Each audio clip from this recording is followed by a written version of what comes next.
bit of a tape scalp right back in for $1. Bang, nice 30-second review. Oh yeah, Google 300. Google tried that as well, just a flat. 35-second review, beautiful stuff. No, and it's nice work there, guys. Tesla 30-second review. All right, Tesla, there we go, guys. We go 3 for 3. Well, I guess 2 for 2 because the reload doesn't count. And then we take a nice little move on Google as well. So a nice trade right there. Small potatoes, and then sure enough, our only loss of the day is going to be the long on IBIT, and that's your 30-second trade review. As of right now, it is the end of OBNI, but I will be joining you guys momentarily with the afternoon rundown at the brand new desk, which is absolutely going to be phenomenal. But aside from that, guys, I'm glad that people have, it seems that the narrative has been a solid session today. Put it in the chat leading into the afternoon show. You put your red and your greens to see what we got going on. All right, and that's going to be the end of the midday, guys. Hope everyone has a fantastic weekend. See you later, Jody, and keep it green, everyone. Stay safe. Trade well. Boom. Right, I'm in. Welcome. Well, what was it like? Welcome back. Y'all didn't go anywhere. No, you're right here. Flipped over here. And we are flipped over. I got to get myself into the chat. Flip it. Flip it up. So the president's going to rally the chips in the afternoon. Is that what we're doing? Why not? Look, obviously, we'll see what happens. This afternoon show brought to you by Global X and BetaPro, baby. Their new product, fantastic. It's triple leveraged ETFs.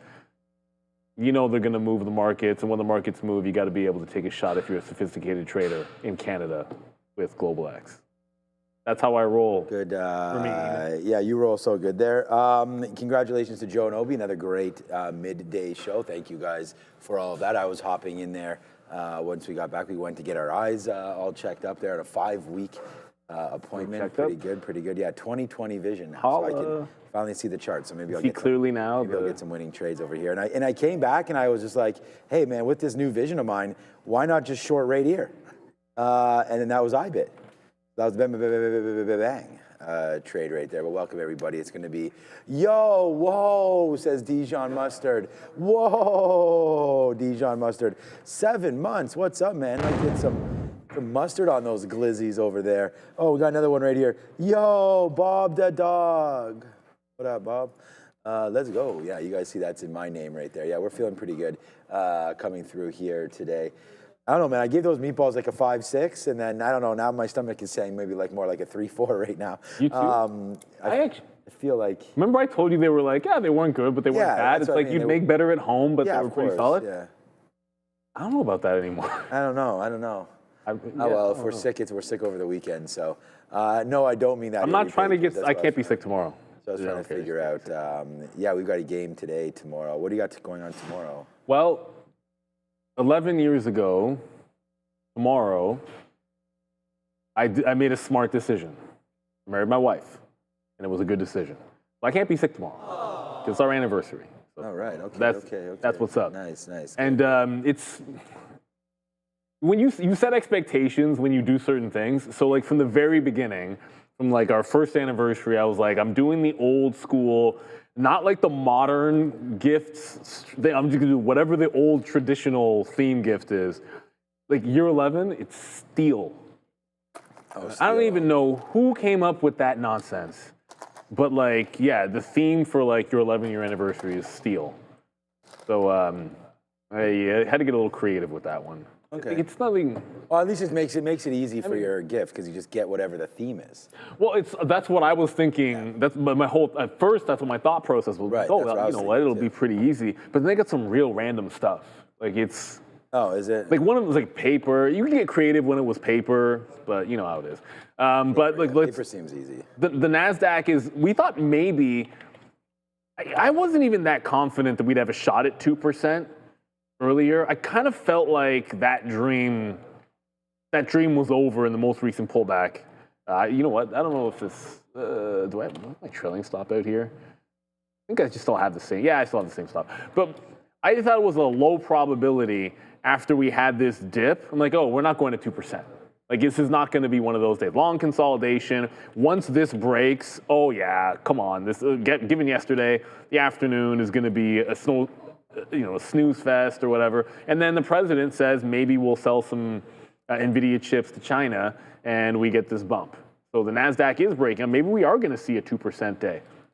That'd be nice for anyone that bought the dip.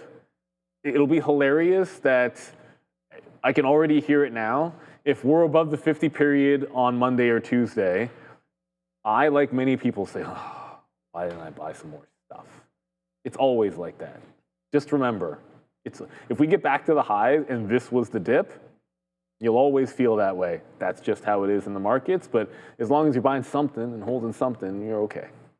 I don't think we're out of the water. Yeah, I did some buying yesterday, as you guys know, obviously. And then, you know, because I had that appointment, whatever, I was saying right when we left the show that we should be going long, and we got out of our AMD immediately. I bid I have the #1 trade here for myself today as Google being a little lower than where we got 293. We didn't get there. We almost got 293 right there. But then when I came back, I was like, well, I wasn't back here, but I was back here. And I actually put a bid when I left at 295 on Google. And we missed it there, and then I missed it there, and I just came back now and canceled. So yeah, man, that's bad. That's not bad luck, but we just didn't have the right prices. There goes Google up 4% back into all-time highs. So nice move to the high side right now, as after Trump, apparently in Bloomberg reports now that they're the H200 chips. It's so only Bloomberg reporting this. It's not from Trump. No. That's why Adira was saying watch that website. Oh, okay. That Twitter account where they'll announce, you know, what's rapid 47 response over there. But yeah, there goes NVIDIA right there on the news. So it's not even that. I mean, it's a nice story, but the NASDAQ had already battled back, and so did NVIDIA, right? That NVIDIA 173 bottom. That's actually, the last time I bought NVIDIA was 175. So we round tripped, man, back our initial buy about 2 months ago or whatever it was, down at 175. Nice to see Netflix going again, but no matter where you are, hopefully you guys are having a great day. And the only position I have on right now is IBIT short, and we'll just wait. I guess Joe's in the back there, you can see now working. So he'll be helping with the recap here today. And then, I don't know, should we announce our plans for Monday there, Brendo? Sure, okay. So starting Monday, we're actually scrapping the recap show and going to only do the 4 o'clock recap or the 4 o'clock show when there's major earning announcements. Yes. So, or something crazy is happening in the market. You know, but we'll give you guys an update. Yes. We don't taketh away, we giveth. We're starting at 8 o'clock now. So everyone and we've heard a lot. There's been a lot of viewers like, hey, there's stuff that's moving. You want to prep when there's an 8:30 number out there, or maybe there's some morning earnings, a little bit of an early start to get everything settled down. Get more of an insight into the process as things are going on. So we're going to be starting every day at 8 o'clock. So we'll be 8 to 4 instead of 8:30 to 4:30. Everybody. So you know it earlier, guys. Yeah, exactly. Yeah. The thing about it is too, it's like the process of earlier now. The process of going through things, and then throw in the fact that 8:30. Look, you're getting those big numbers coming out at 8:30, and we're starting the show without any lead-in. Hey, what are we expecting going into it? What does the futures look like overnight going into this CPI print or whatever it might be? And that's a more regular thing. So that's the plan. Of course, you guys all know that that's 8 Eastern time because the markets are in Eastern time. Everybody, we got ourselves a super chat here from. Oh, thank you. Oh, look at that. Your 14th and congratulations, which I believe we said. Congratulations on your 14th anniversary. I don't know if you're the same thing, but I'm on year 14. I can't even lie.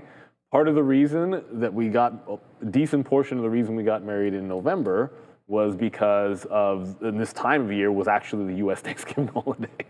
Believe it or not, because we're like, well, it's a good week to travel if you're a trader, and that was part of the input that we did. So. My wife was pretty cool with that. Well, the other thing was she had this weird fixation with wanting there to be snow on the ground for some wedding photos. I didn't necessarily share that, but that being said, the boss usually wins those type of things, and some of the pictures look gorgeous. We actually ended up getting some snow. It was a snowstorm, believe it or not. But that's what she wanted, so she was happy. All right. Yeah, congratulations on that one. Yeah, it's funny. I'm on year 14 myself, so shout out to ridiculously whatever that was there. All right, Joe. All right. Not ready yet. I could cheat because we won't have what? I know what's up. Okay. Everything's good. Yeah, I don't know. Andre was saying something to me. Okay, so yeah, okay. Well, we're good. Whenever you're ready, you just tell Andre, and he can do it. Andre's got some ideas over there. All right. So yeah, we're gonna be going over everything, man. It's gonna be a Friday afternoon. Obviously, markets should be really busy. The Nasdaq's up 1.75%. The ES right now up 1.5. Actually, they're both up the same. NASDAQ and ES both up 1.7, and what a different day today is, right, than we've seen over the past couple of days. Not really. Today we started off with a downside push and then just a regroup, right? I mean, we've seen a lot. It's funny because normally 1.5%, 2%, like that's a big move.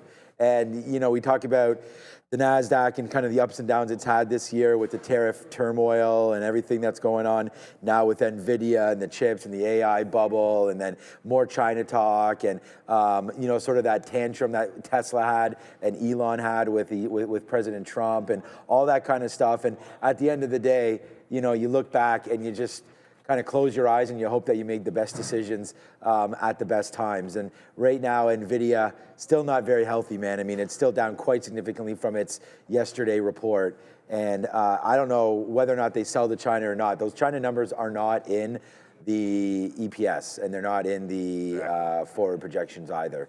So right now, you know, that just does unlock a little bit more profitability for Nvidia. They did give a $500 billion number there, and maybe that was inclusive of China or exclusive of China. And if it's exclusive, then yeah, those numbers got to be bumped up even more. So we'll see if that report is true. And I think as soon as we get that confirmation, then obviously it will be, you know, sort of head to the ground and try to get long there today on Nvidia at some point. And what a good battle back for Amazon. We talked about where that was at the 200 period moving average as well, down there at 215. It touched out a couple times, and that was good. I bought some Uber yesterday. I don't even know what that's doing. Same price as it was yesterday.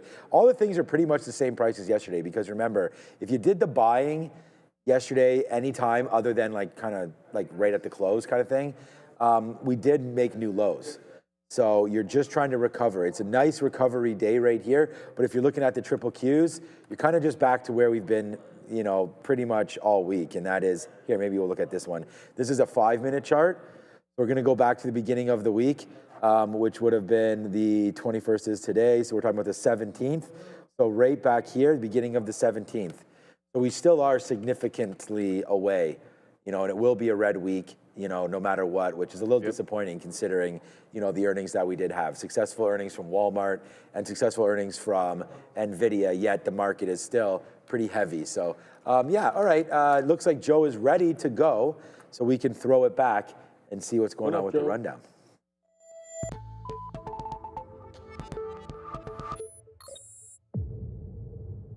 Throw it back is right, Katina, man. All right, guys, welcome to the afternoon rundown, the segment chose by you guys. So make sure you guys get those dollar signs and the ticker in which you are looking to see on the list today. But this is brought to you by BetaPro. So BetaPro 3x daily leverage ETFs, guys. All right, so let's take a look at some of the major averages here. We're going to start off with the SPY. Yes, that is the S&P Spider 500 index. As you can see, we are climbing towards some new highs of the days, slightly coming off of those levels, guys. But it's been a solid recovery across the board in a lot of the indices. Now, as for the TQs, same thing, relatively weaker than what we are experiencing in the SPY here, but starting to play a little bit of catch up, establishing a new high of the day as well too, guys. And we'll take a look at the Dow Jones to see how we have been performing on this throughout the day. It doesn't seem to want to pull it up, so we will take a look at the IWM, and that's going to be a no-go as well too. So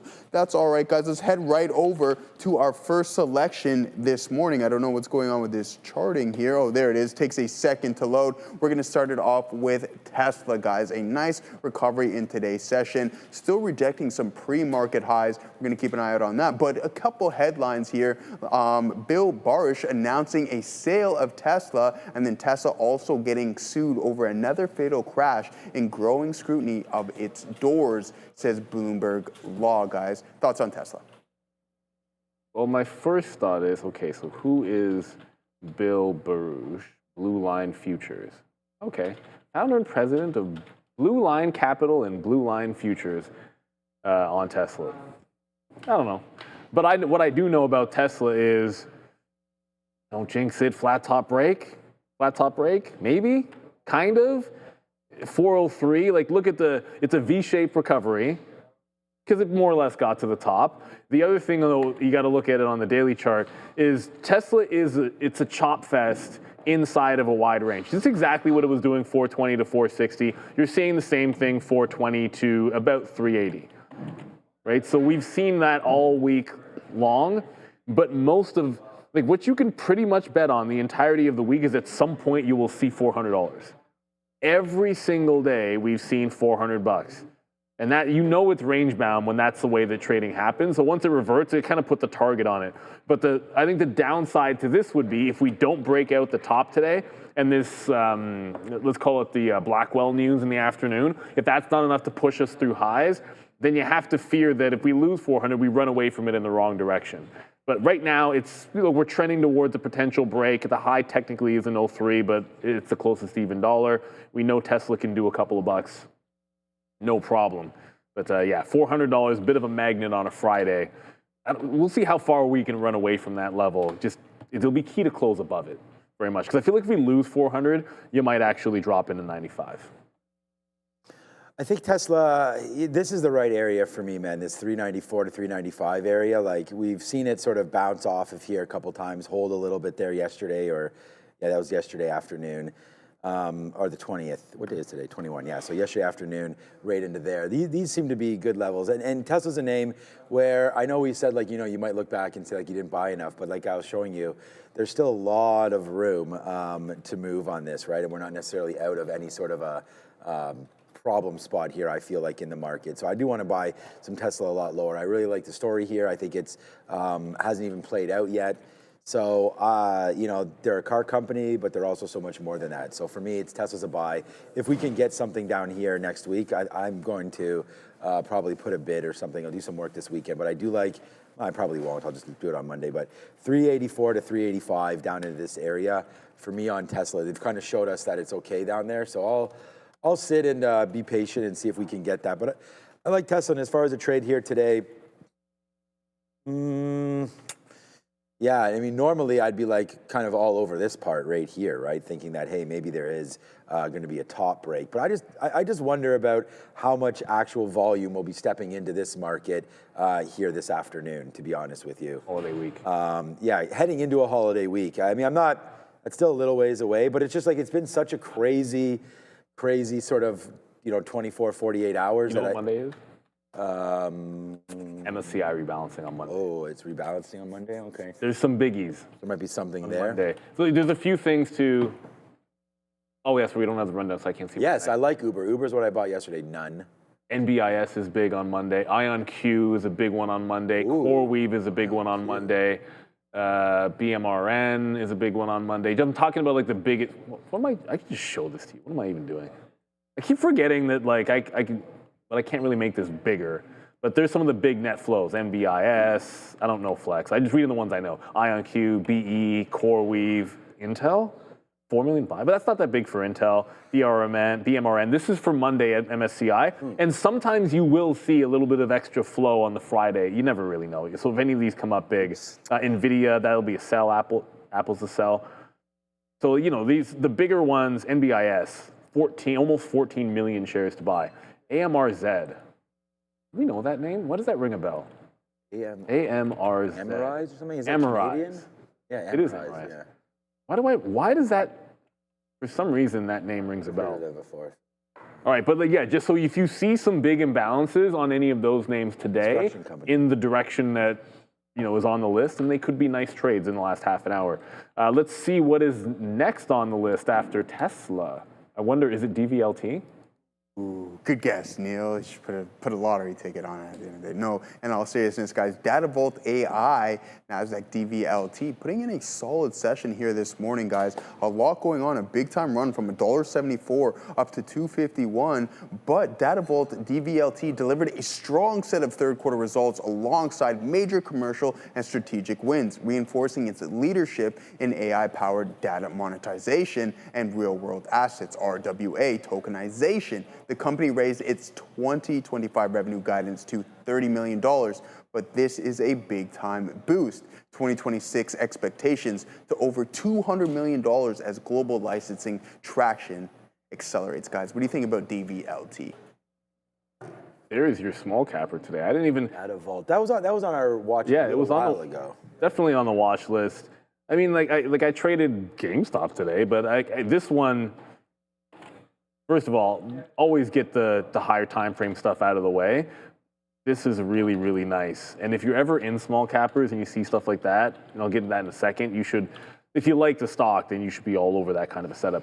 But it's seemingly looking like either 260, but more inclined to think $3. Like, look at the sort of head and shoulders that would set up there if it gets to 3 in the afternoon. So I think certainly ringing the register a little bit, and if it gets to 3, if you're in this one, that makes a ton of sense. Like, the idea on a secondary push that you get to the prior high when you've had a dump like that, usually pretty unlikely. So I think usually you're looking for more like 3 at best, and certainly if you've already made money from 180 to, it's like 40% from the breakout this morning. But it's what happens here. Like, let's imagine you were in this stock the first time it went, right? Like, it's a stock you're looking at it, you like it for whatever reason. When you see it do this for a week at the 50-period moving average, like, you're probably, you're going to take a shot here and you're going to lose on the break of 2, right? But fair enough. Like, if you took that shot here, probably not that bad. There's a big topping tail wick, so you maybe got something out. It just didn't follow through for you. And then the second time, it gives you the exact same setup. You take that one, and it does follow through. You probably don't lose. Let's check it out here. Yeah, I don't know that it's probably not that bad breaking 2 here on Monday, because it goes to 220. I can imagine you're taking something at 10%. It doesn't follow through for you, so maybe you're flat on that trade. But then when it does break 2 today, it's off the same support level, and you're laughing. The thing is, if you're a small cap trader, you don't have the luxury of being like, I'm going to figure out which one of these is good. For these kind of stocks, when it sets up like that, you kind of just take them both.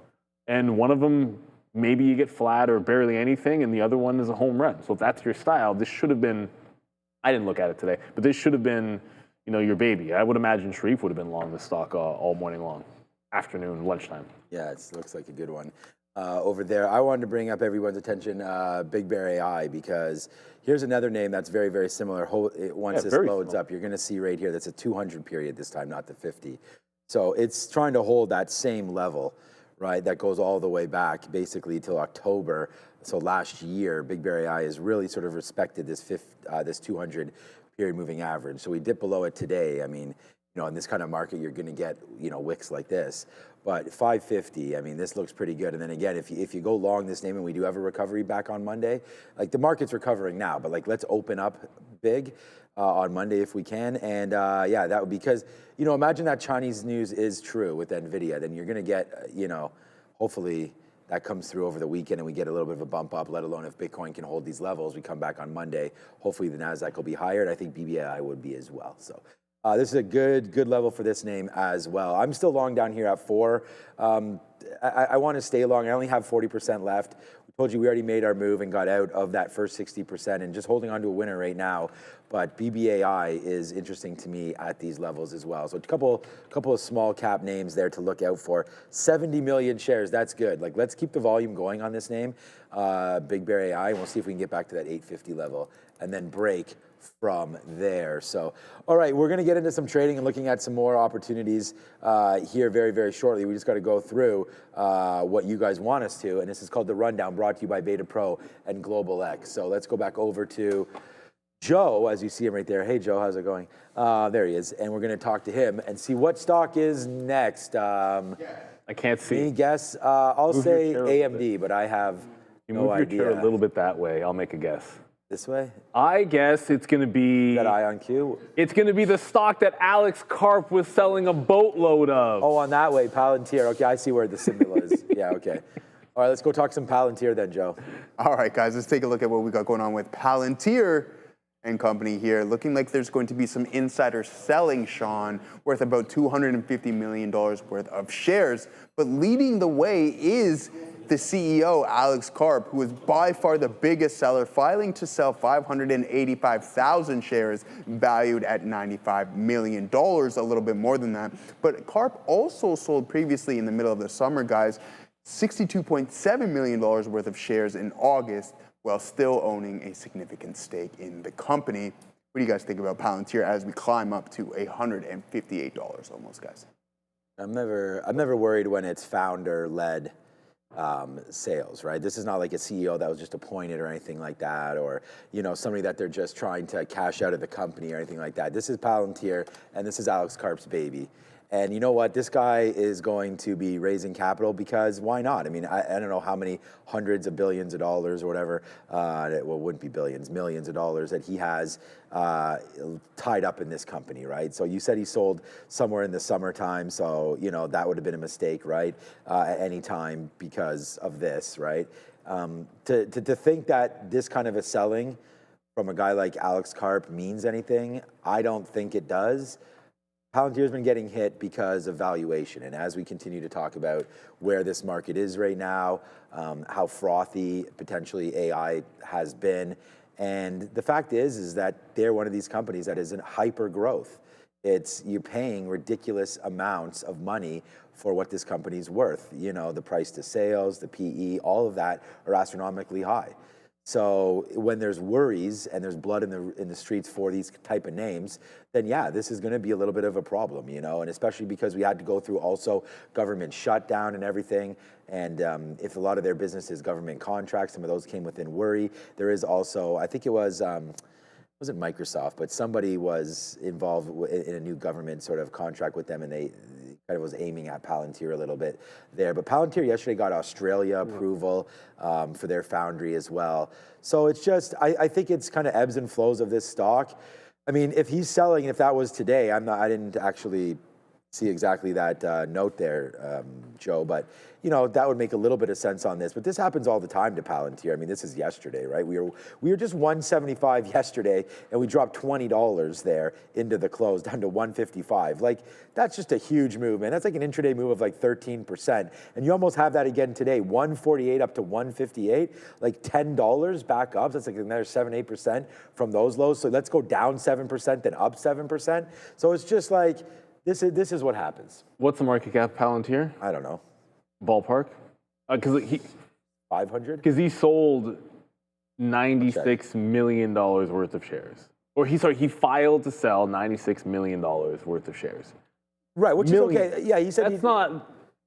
Well, I don't know how really many shares moving. he holds. Not really here.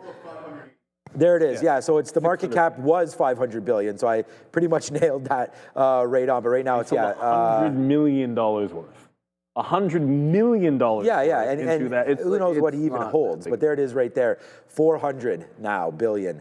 Let's call it 367, right? Let's hope that it gets back to 400 billion. But yeah, was near 500 obviously at its highs right there. But see these PEs, that's more of an issue. Yeah, that's a problem there. But him just needing to buy a nice yacht or put another. He ain't doing that, man. Put another wing on the mansion. There, because I'm just saying. I'm just saying lives in like a little small ass apartment. Like it's not as big. It's not as big of a tranche as when Bezos was selling at like 200 or something like that on Amazon. Like it's just relatively speaking, it's not that big. It's not as big of a deal. But I mean, for Palantir though, it's bouncing pretty much exactly where. Look where the buyers liked it on the dip in August. See that consolidation at 150. If you like it, then it showed you kind of where to buy at that 150 level. And right now, is it breaking out? Almost. Yeah, well, that's what I was showing. It's like right back to the day's high again. I always like VWAP too much, but it's holding. It held VWAP on the way up, and it could be breaking out the high. I mean, this and Tesla are both kind of. I mean, they look almost exactly the same. Which one's? I don't even know which one I like. Which one would be a better breakout this afternoon? This is basically this is exactly the same chart. Right, like the dip into VWAP, like a triple top into the morning high. Palantir. This looks like the exact same setup. Whether it's Tesla breaking 403 or Palantir breaking 158. Basically the same trade. It's almost like a pick 'em at this point. I don't know what's next because, well, now I do. Let's go to the desk and you guys can find out. OpenDoor? Yeah. These guys, sneaky. All right, guys, let's take a look at OpenDoor. First and foremost, let's go over some of the technicals here.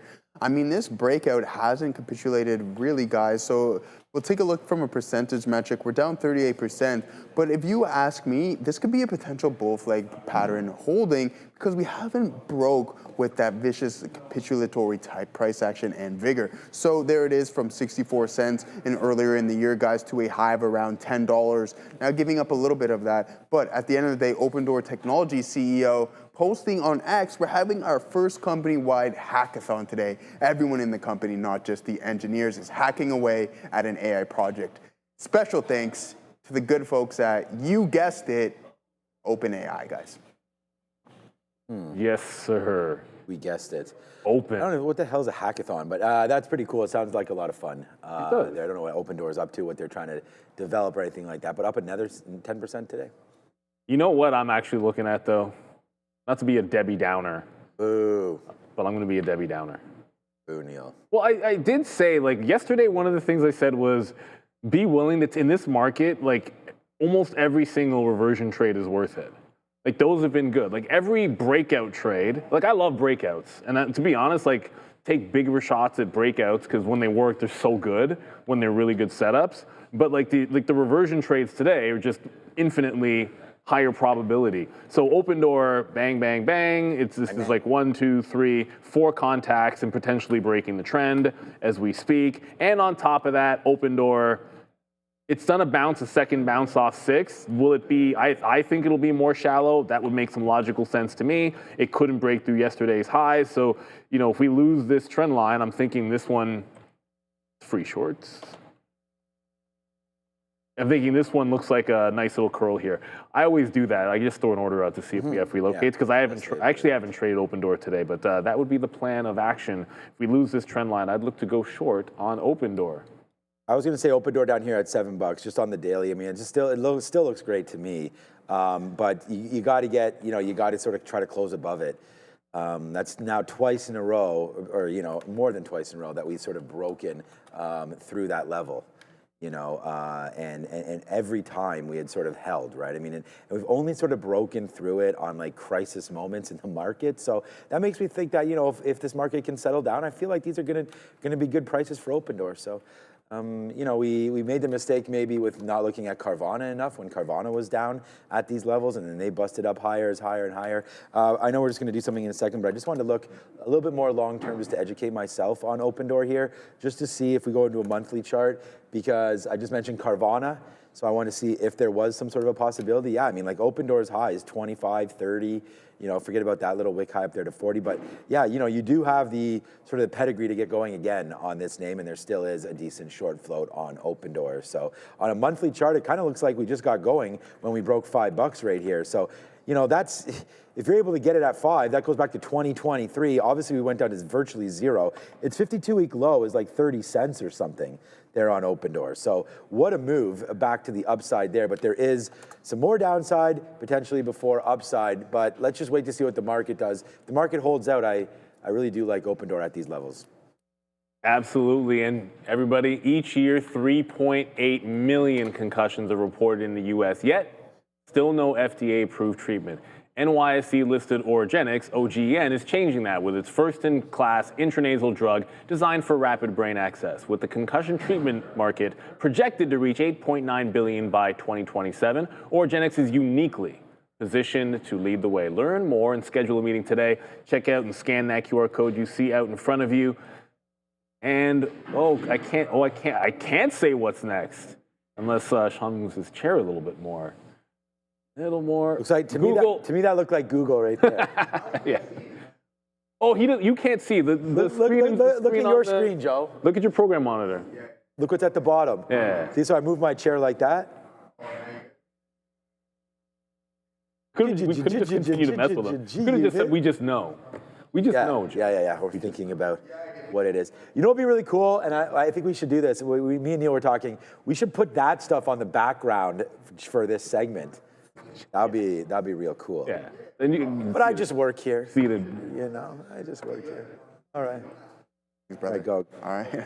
All right. Yeah. You know, hey, who came up with the theme music here? That's my thing with the Stone Cold. I'm only joking, guys. All right, last but not least, one of the best performing Mag 7s over the past couple of sessions, guys. Google says the DOJ's proposal to break up Google's ad manager is unworkable and would create significant uncertainty, disruption for advertisers and publishers, and will continue to advocate for a resolution that addresses the court's concerns without hindering growth of American businesses. Guys, Google, almost near those all-time highs. This thing is an absolute monster. What do you think about it? 4.5%, I would say it's an absolute monster. Shout out to all of we had a few viewers that were cheering this one along. You could make the argument that sometimes you got to pass the baton, right? You know, whether it's LeBron passing the baton on to Luka, or it's Apple well, he's back. It's more like Adam Stern or whoever the commissioner is. That's why I joke around. Passing the baton there, Lakers. Y'all know the league. Where's LeBron? Y'all know the league, mate. I think he's back this weekend. Yeah, I saw he was. Yeah, I'm pretty sure he's back this weekend, but he's not the man there anymore. But it's true. No, Bronny is, of course. Come on, don't even with the Bronny stuff. My kid was playing NBA 2K, and he's just like, who the hell is this Bronny James? He knew who it was, but LeBron's wasn't on because he's hurt. What's that? Oh, yeah. Well, the league minimum is like that. Yeah, of course, Bronny's going to get paid. No, but the thing about getting paid in the NBA, no. Yeah, so they get paid more just for being in college. Nowadays, the only NFL player that actually makes more than when they come out is pretty much like the first 2 or 3 picks. Yeah. Everybody else, like Shedeur Sanders, way more. Yeah, he was making like I think $8 or $9 million going to Colorado, and then his contract with the Cleveland Browns is something like $4 million, or I don't know what it is, but anyways, cry me a river, $4 million, but anyway. Well, he'll be crying a river on Sunday for other reasons. No, they're playing Vegas. I think it'll be fine. Oh shoot, that's right. I keep forgetting they're playing a bum team. I mean, Dak got through 4 touchdowns. If he doesn't have a good game against the Raiders, then I don't know. Unless it's not at home, maybe I'm in too much pressure there. But look, all I meant to say is Apple passed the baton to Google recently. I don't know what day it happened, but right now the market lead is from Alphabet, and a lot of the story is just the fact that it was a solid value with a big moat. And they print buckets and buckets of money. That being said, I wanted a breakout and did not take it. I mean, if I took it the second time, probably a good decision not to try to keep making it work the second time through 300, because I would have lost again. And then the third time, which was, ultimately that was on this, what are we calling it, the Blackwell headline? That's where it only finally started to work through the 300 level. So like I was looking for, my money to buy was at 88, and then I was looking for a little bit closer to this support level at 93. Like neither one of those really came in. And then when the reversion happened, I was looking at other stuff. GameStop was a reversion, Palantir was a reversion. There was a bunch of other things that were happening at that moment, except for the stock of Alphabet. But I don't think I don't know if we get through that 305. We had so much resistance at 300. We've already started to consolidate off the top. If anything, I feel like maybe if we were to pull back, that 300 could turn into maybe like a bounce support or something like that. But the story that I think matters the most here is when a good company is getting punished and it's a very good value, for the longest time off of that low in April, everyone's like, well, why isn't Alphabet going? Everything else was bouncing so well, and it was in this really slow channel up. It's just other things were moving more. But it's like, it's Alphabet. It's good value. And then when it eventually broke away, it ran away.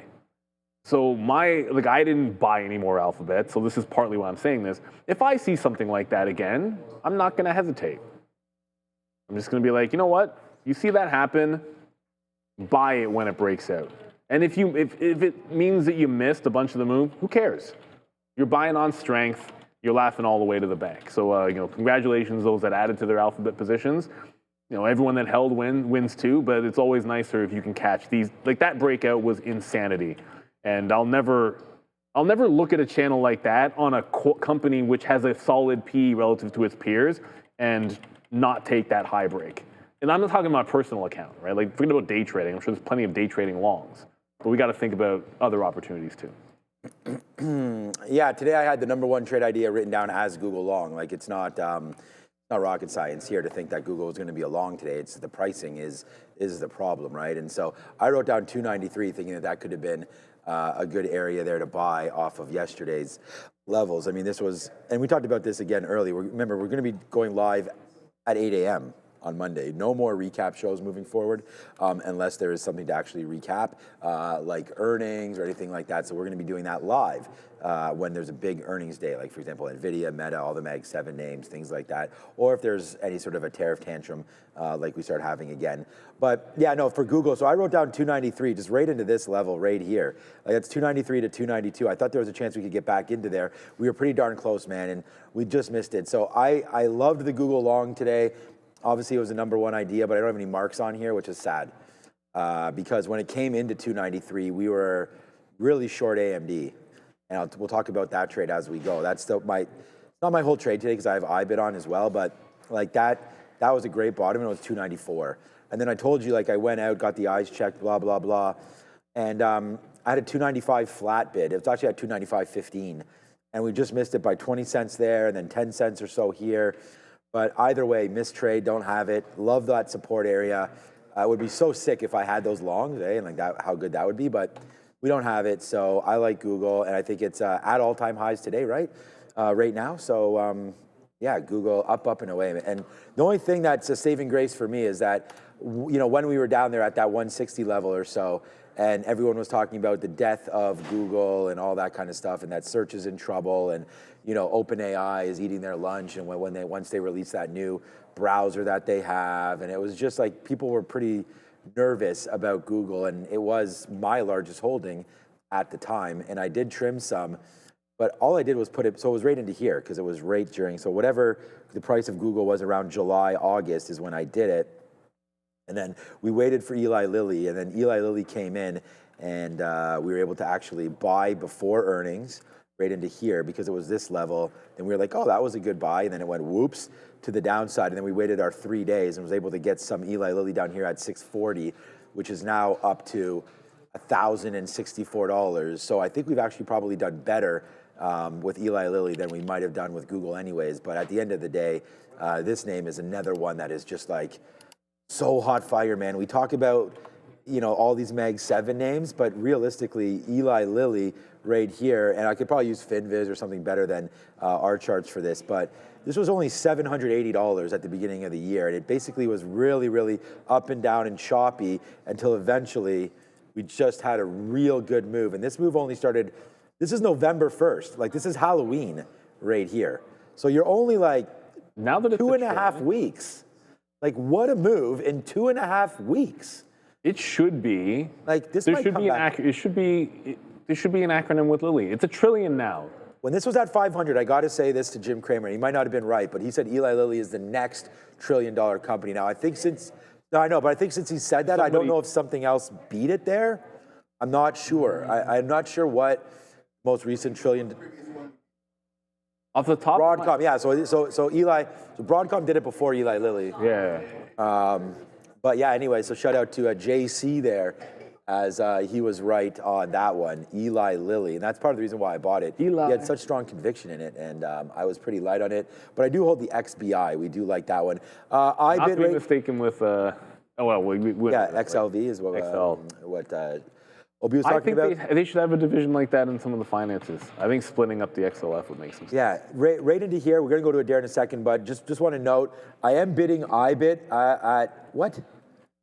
47.05. Oh, yeah, that was all the way down here. We missed that one. 47.21, so I have no more bids, so I should be bidding. I'm surprised. I thought I was going to get a fill there. I'm going to get out a little bit more IBIT here and then re-put another one at VWAP. Just don't know why I don't have it. All right, what's up, Dara? Okay, no worries.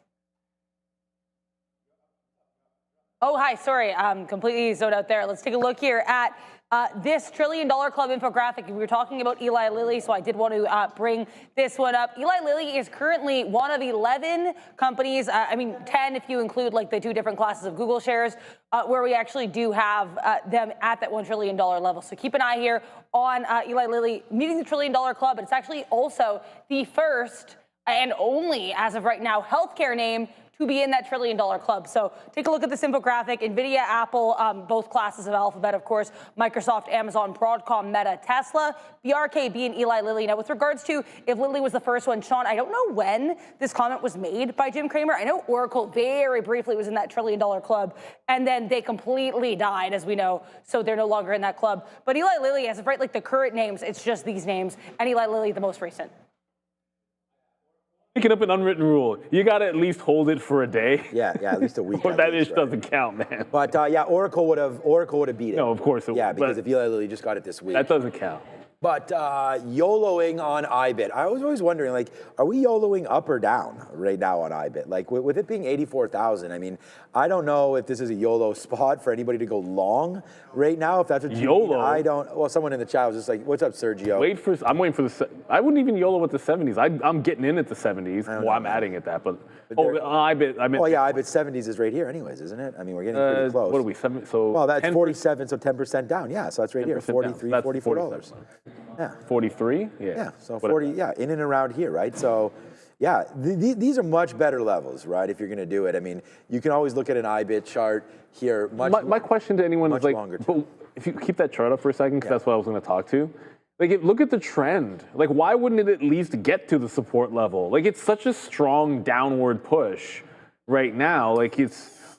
You know when we're like, if a stock's like gravitating toward 100, you're like, oh, well, it's seemingly going to want to test it.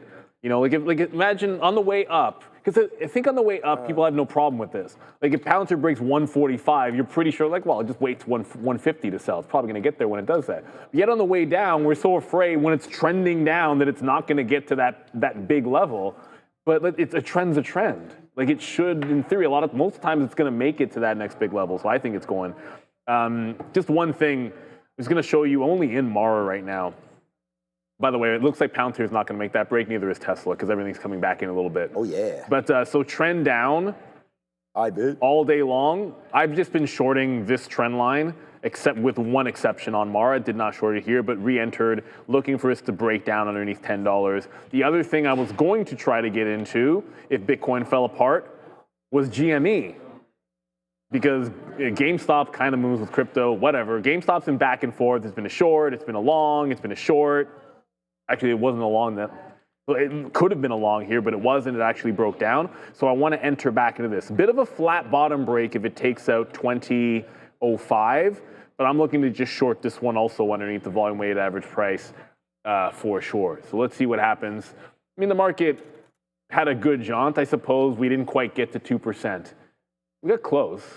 Maybe 1.8, I think the NASDAQ, 1.7, 1.8 the NASDAQ got to. Yep, yep. And now we're starting to pull back a little bit. We just can't have nice things. No, we cannot, and that's fine. So I just wanted to show you this monthly chart on Bitcoin, like just to let everybody sort of breathe just a little bit here. Like, you know, you do come all the way back into where we were in March, so that kind of does suck. Obviously, to eliminate all the profits that anybody's had, they're all unrealized gains. Like, you know, nobody's actually selling up here that I know of, but there it is, making the move back down in for BTC. And if you like the game, I mean, this is why we look at these levels, right? We look at them all the time. And you want to make sure that you do look at them. I mean, right now, just coming into this game, now, monthly accumulation between 60 to 70,000. We spent 1, 2, 3, 4, 5, 6, 7, 8, 9 months. 1, 2, 3, 4, 5, 6, 7, 8. Yeah. So 8 months in this sort of range between 60 and 70 before eventually breaking out. So I don't necessarily think that, you know, we need to be in some sort of a panic mode or anything yet, because we could be in this mode now for 6 or 7 months, you know, especially heading into the new year. And then maybe, I don't know if we're waiting for new regulations or what for crypto, but we've seen Circle get hit and a lot of these names continue to make moves to the downside. So we can go into a spot here where we kind of just chill out for a while. So that would be something to look at for crypto. If you are thinking about it more long term, I think that's probably the right way to do it. There's your IBIT chart, of course. And IBIT, it's only been around a year and a half or so. I just want to address one thing. I've seen a few people in the chat say this, so I guess it's probably worth mentioning. We know next week, of course, is U.S. Thanksgiving and a holiday week, Whoop, whoop. but that's Thursday. Packers the U.S. Lions. markets are closed. Packers Lions always play. I don't know the other game. It's Cincinnati versus Baltimore, I think. It's going to be a crazy game. Is Burrow back? It's supposed to be. Oh, that'll be sick. And then always Dallas something. Dallas always plays on Thursday, but Buffalo plays normally too, no? No, but there's no way because we just played the Thursday night game. You won't go back so we to wouldn't back go back to Thursdays? back. Anyways, somebody in the chat will know. And then It's Friday, probably Cowboys, Giants. And then Friday's a half day in the markets. Monday is a normal day. I've seen multiple people say in the chat, Oh yeah, Philly, is Chicago. Monday closed? Is Monday a that's half big day? Monday is a normal day in the market. Absolutely normal. It's just Thursday and Friday. So, if you're tuning in on Friday and wondering why the show ends at 1 o'clock, then it's because it's a half day and there will not be a show on Thursday because we go by the U.S. markets for sure. That's right. Love to trade. Detroit. Cowboys. Detroit's the only one that always plays. The Bears play? Yeah, that's going to be one of the sickest games. Chicago versus Philly. We'll see if Caleb Williams is the real deal or not against Philly. I should start Burden then. I'm just nervous because Chicago, although they started, I think, 1-3 or something, they're now 7-3. But don't they have a negative differential? Like they're getting outscored? I think they're a bit fugazi. I don't know. They're in the same division as my Packers. Once again, the NFC North, the strongest division in football. Like, how many years in a row is this going to happen? I can't believe Kraft got hurt, man. Yeah, I know that sucks for us, but that's okay. They'll get it figured out. Now Jacobs is hurt. I think he's a Hall of Famer, but I'll say this right now. Tucker Kraft, I've watched, like I have him in fantasy, so I've watched every single game he's played. That dude is built different. He took a big hit. He's like a big old tight end, 6'4", like 270. Takes a hit, goes back and does the spring up. Yeah, I mean, he's like after he's run for 150. That guy, he can play defensive end. He can do whatever he wants. He's probably a crazy basketball player too. He tore his ACL, so can't have nice things. What? No, I thought Chicago is facing Philly. Oh, it's I'm not gonna have Chicago. to look it up. Philly? No, it's not Pittsburgh. Chicago, don't they always? Chicago probably plays. The only reason I know is because the Packers have already played Philly, so that's why I know they're playing that division at least. But maybe you're right because the Packers also played Pittsburgh. So. And Bull Shark, I can't even hate. You'd be right. Joe Brady's a problem. The Buffalo Bills are a problem. You can't have. Here's my thing. We talk about this in trading all the time. If you got destroyed, let's just say, pick random stock like let's say you got squeezed. SMR. So you got squeezed in SMR or whatever. You got blown up long a specific price in SMR and you lost by not getting out or whatever. And then the next day, SMR at the same price does the same thing to you. Do you think you should lose just as bad? No. So then why, when 1 year after the Texans beat the Bills, with basically the score was literally, it was like 23-19 versus 23-20 in Houston, and they're doing the same thing to you, and Josh Allen has his worst game of the year, and you come in and you change absolutely nothing, and you adjust to absolutely nothing, and you expect a different result, Joe Brady? He's the offensive coordinator, by the way. No, it's not supposed to happen that way. You can lose. If you make adjustments and you lose, so be it. You reacted to what you needed to. If you see the market is trending up, and you flip, and you're like, I'm going with the trend now, and you lose, so be it. But if you just sit there being stubborn about it, then that's a problem. Let's go to Adair. This part of the show is brought to you by our friends at BetaPro by Global X Canada. We have some exciting news out of Canada for the sophisticated traders on the stream. Because BetaPro by Global X Canada, which happens to be Canada's largest provider of leveraged inverse and inverse leveraged ETFs, they've just launched 6 new triple leveraged ETFs, offering 3x bull and 3x bear exposure to the S&P TSX 60, semiconductors, and on U.S. Treasuries. But even better, they're offering a special fee rebate, dropping management fees to just 65 basis points until December 31st, 2025. Plus, the U.S.-focused strategies are going to use currency hedging, which offer the potential for your pure performance and exposure. So if you are a tactical, sophisticated trader who's looking to amplify your performance, check out betapro.ca/3xdaily to learn more. Back to Neil and Sean. Thanks, Adara. All right, so it's 2:53. What do you guys want to look at right now? I mean, we do have, you know, that board up. You guys can start to vote for some different names, or we can quickly have a look at the broader market as well. And then, you know, we'll talk sports, but we got to talk some stocks as well here. We've been doing this show now for, I think, you know, 25 years, and I've never showed. That's obviously not true. Like, yesterday morning, I showed this and it was all green, and then I showed it again at this time, you know, yesterday, and it was completely all red. If we find the highlight from this morning when I showed this, this was all completely red. There was nothing. I remember I was looking, I was like, where can we find some strength? Like, what about Caterpillar? And I was like, oh yeah, Procter & Gamble, things like that. You know, like we were just looking over here and I was like, oh yeah, I said, when there's a recession, you know, these are international brands. And so, you know, we take away the weak US dollar, like what else are we gonna talk about? And all of a sudden, bam, right now, the whole market right there puts themselves on their back, and now it's just like, let's go. You know, some of the banks, I guess, still have some get up to go. Except for Oracle. Well, Oracle is, yeah, that may be cooked.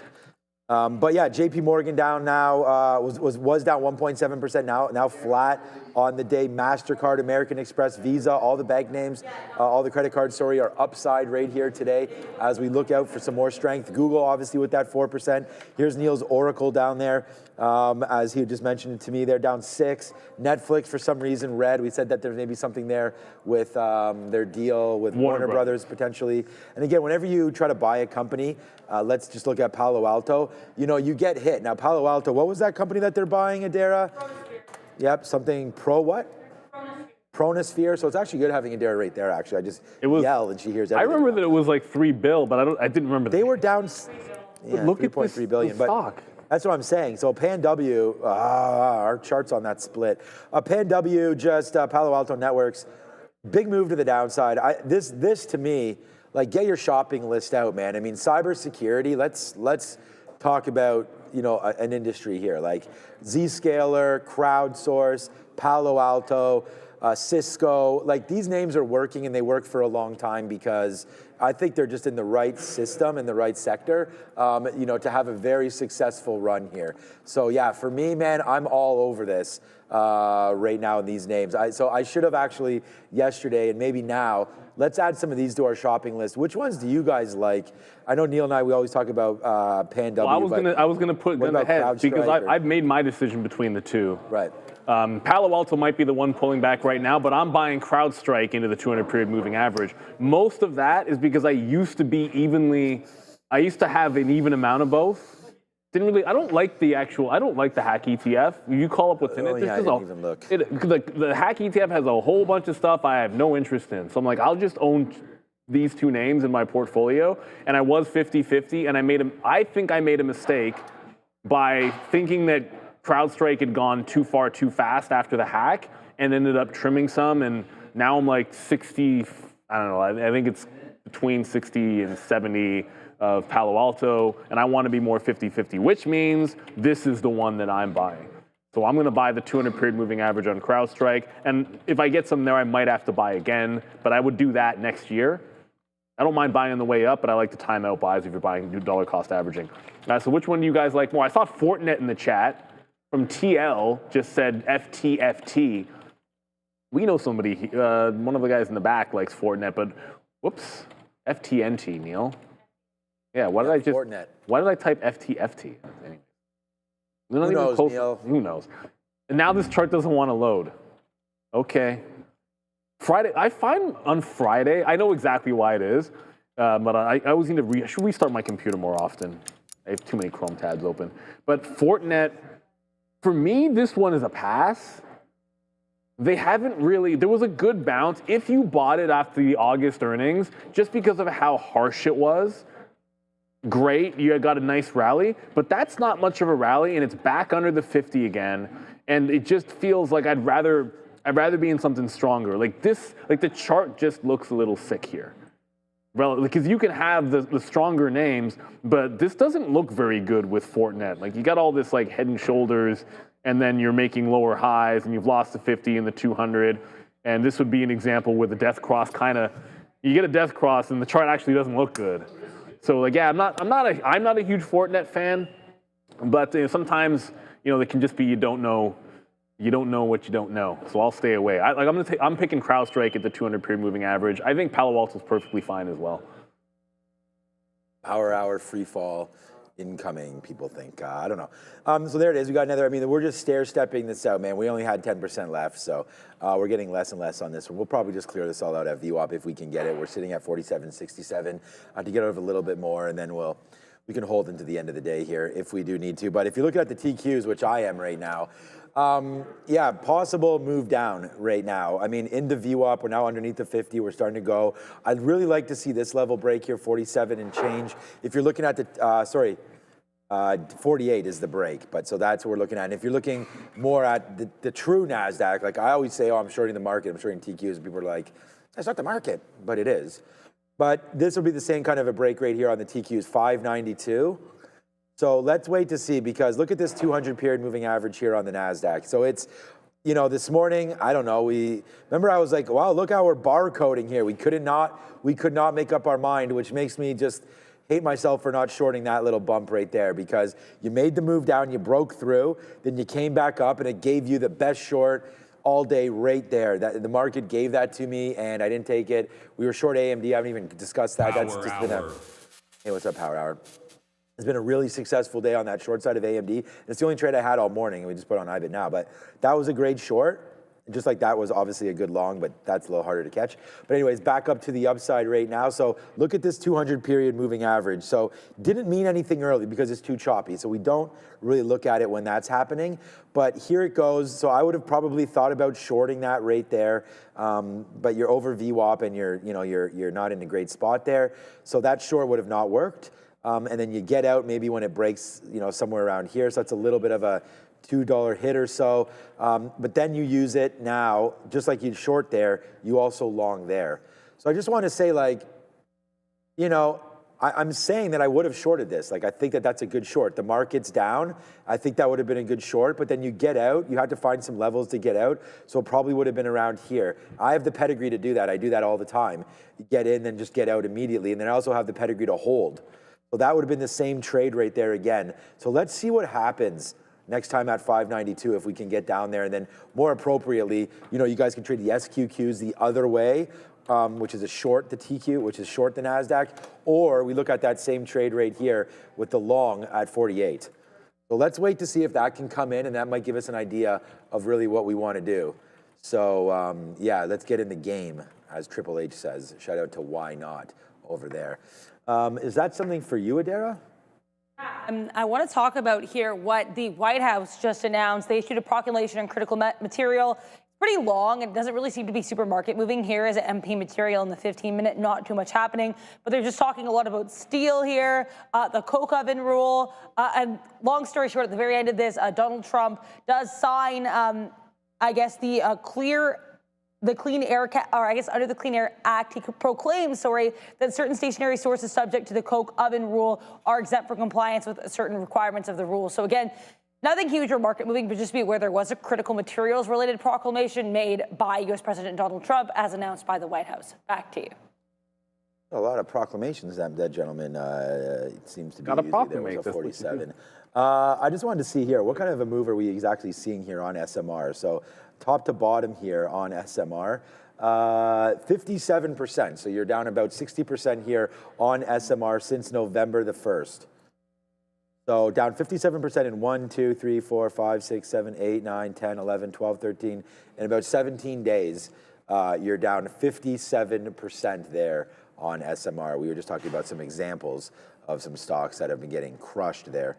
Yeah, there goes SMR. I just wanted to double check that one because there's been some talk about that name. And then the better nuclear play, probably Oklo, but again, that same move, we can do that work here. Oklo got denied their permit first. Okay. So go ahead. Yeah. Yeah. So the Oklo actually got denied the permit for their small modular reactor. You need to get approval, obviously, before you can build something and then actually sell it to people. You need approval. Now, it doesn't mean SMR is actually making any money with theirs, but at least there's a there for now with them. But it's a minor difference. Yeah, no, Oklo, well, yeah, but the thing is that if you're going to fall down here, Oklo has way more to go. Like, their bottom is $25. That SMR bottom is like $6 from here. This is $60 from here. Now, SMR's bottom is 0, and like they all are, but I just mean like for the next kind of levels there, you know, Oklo did have such a dramatic move, and it's been actually holding out pretty good. You're still underneath, or so still above, the 200 period still underneath where we are now. So that was 57% for SMR, 33% right there for Oklo. And then what was the other one?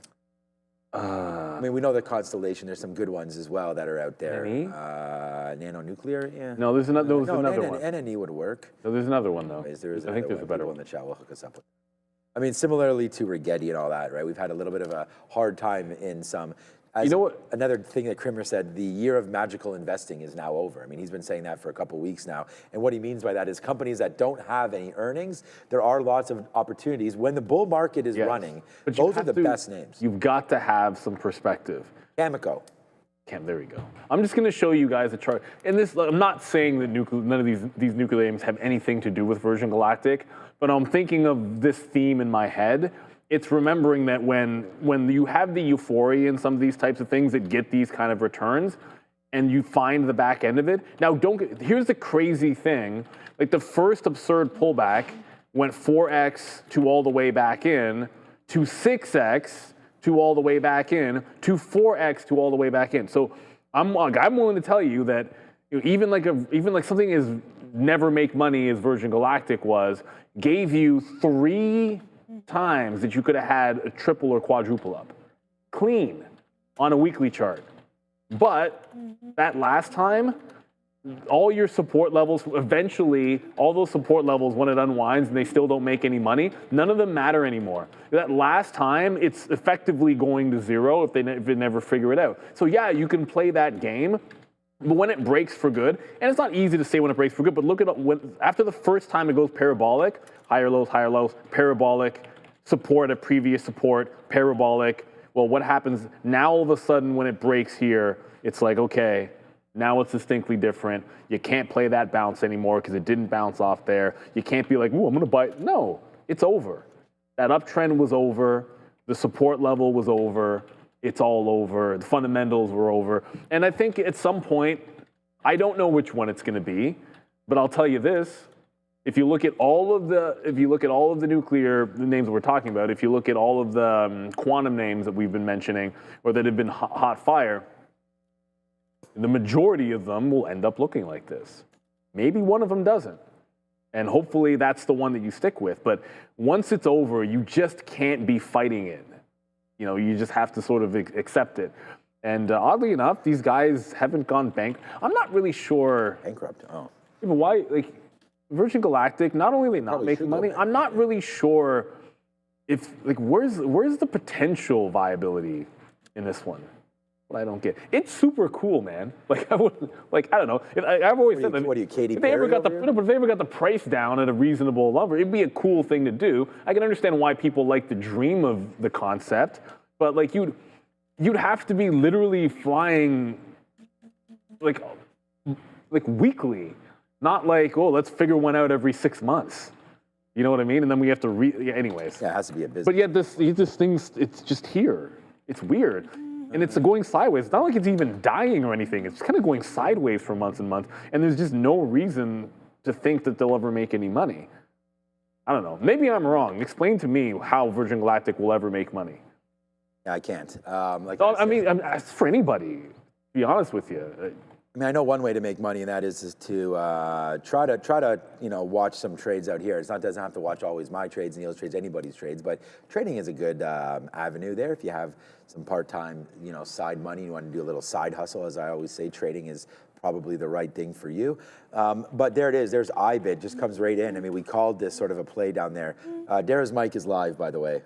Andre, no, don't. You don't have to apologize. But right into there, 47.65 you know, that's VWAP. So we take out a piece there. We are waiting at 55 now as well. As there it goes, man. I was in the chat. Hopefully you guys were in there on the midday, and we were talking about it. Joe sort of highlighted this trade for me as well. Thanks, Joe. And then there it goes down into the downside. So as Obi and Joe were talking, I sat down, saw this level, and boom, right there to the downside. We're bidding 55s as well. We'll see if we can get the low of my trade back into the 40s. Would be real nice. A couple pennies away from getting that 55. So far, so good up over there. We were looking at Palantir earlier. Like, I would like to do something here, and I think the break maybe of the futures, we talked about that key level on the NASDAQ that we're looking for on the TQs, that 592 level or so. But yeah, nothing going on with Palantir right now. If anything, I think this is a short into VWAP again underneath this 158. Nice battle back for them today. They cracked through 150 back up to 158. Like the name, just nervous holding this. I mean, it's a big part of my longer term portfolio, and we have shaved it off on the way up, that's for sure. Our average cost base is, I think, still sub $20. I mean, we were buying on the way down. I remember that one day I was watching at home when it was tanking, and I was even in the chat there, and it was on a rebalance day. I remember getting some long there at 130. So that's coming into question now, actually, at 150. Yeah, Palantir could be a trade here today. If we can get back up to that 158, like, how good does that level look? That'd be a pretty sweet short. We're probably more likely to get the short than the long right now on Palantir. And then name that. Normally I'm all over. Like, I didn't even trade this yesterday, I don't think. Tesla, like, that was not expecting that. But look how good these tops are. I mean, there's been so much battle back today, but they still gave us, like, even if you're just like, you know, you're sort of mesmerized by this move up, it's still a short because you have protection.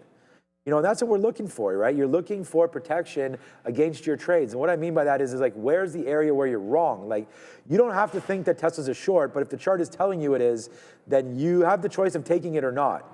And like, if you took it up here at 402, I mean, your stop would have been 403. You know, like, give yourselves $1. Like, you know, it gave you 8, but you never know how much it's going to give you. But if you sort of just say, top a day, back to 50 period.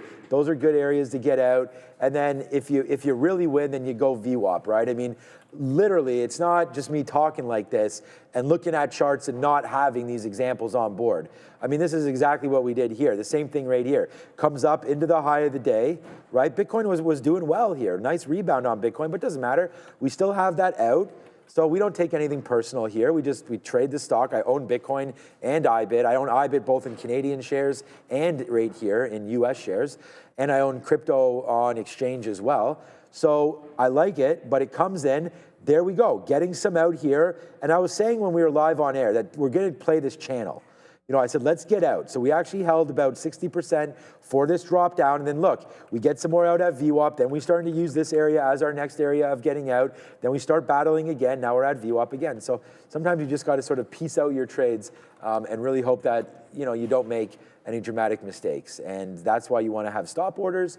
And I think we do a pretty good job of explaining that as well. The other thing we do, we just got a good question, which maybe adds to that. Oh shoot, I can't find it. I'm just gonna, it's easier for me this way. Because I'm trying to find it on the website, the comments here, because there was some moves in gold and silver. And here it's WeWans.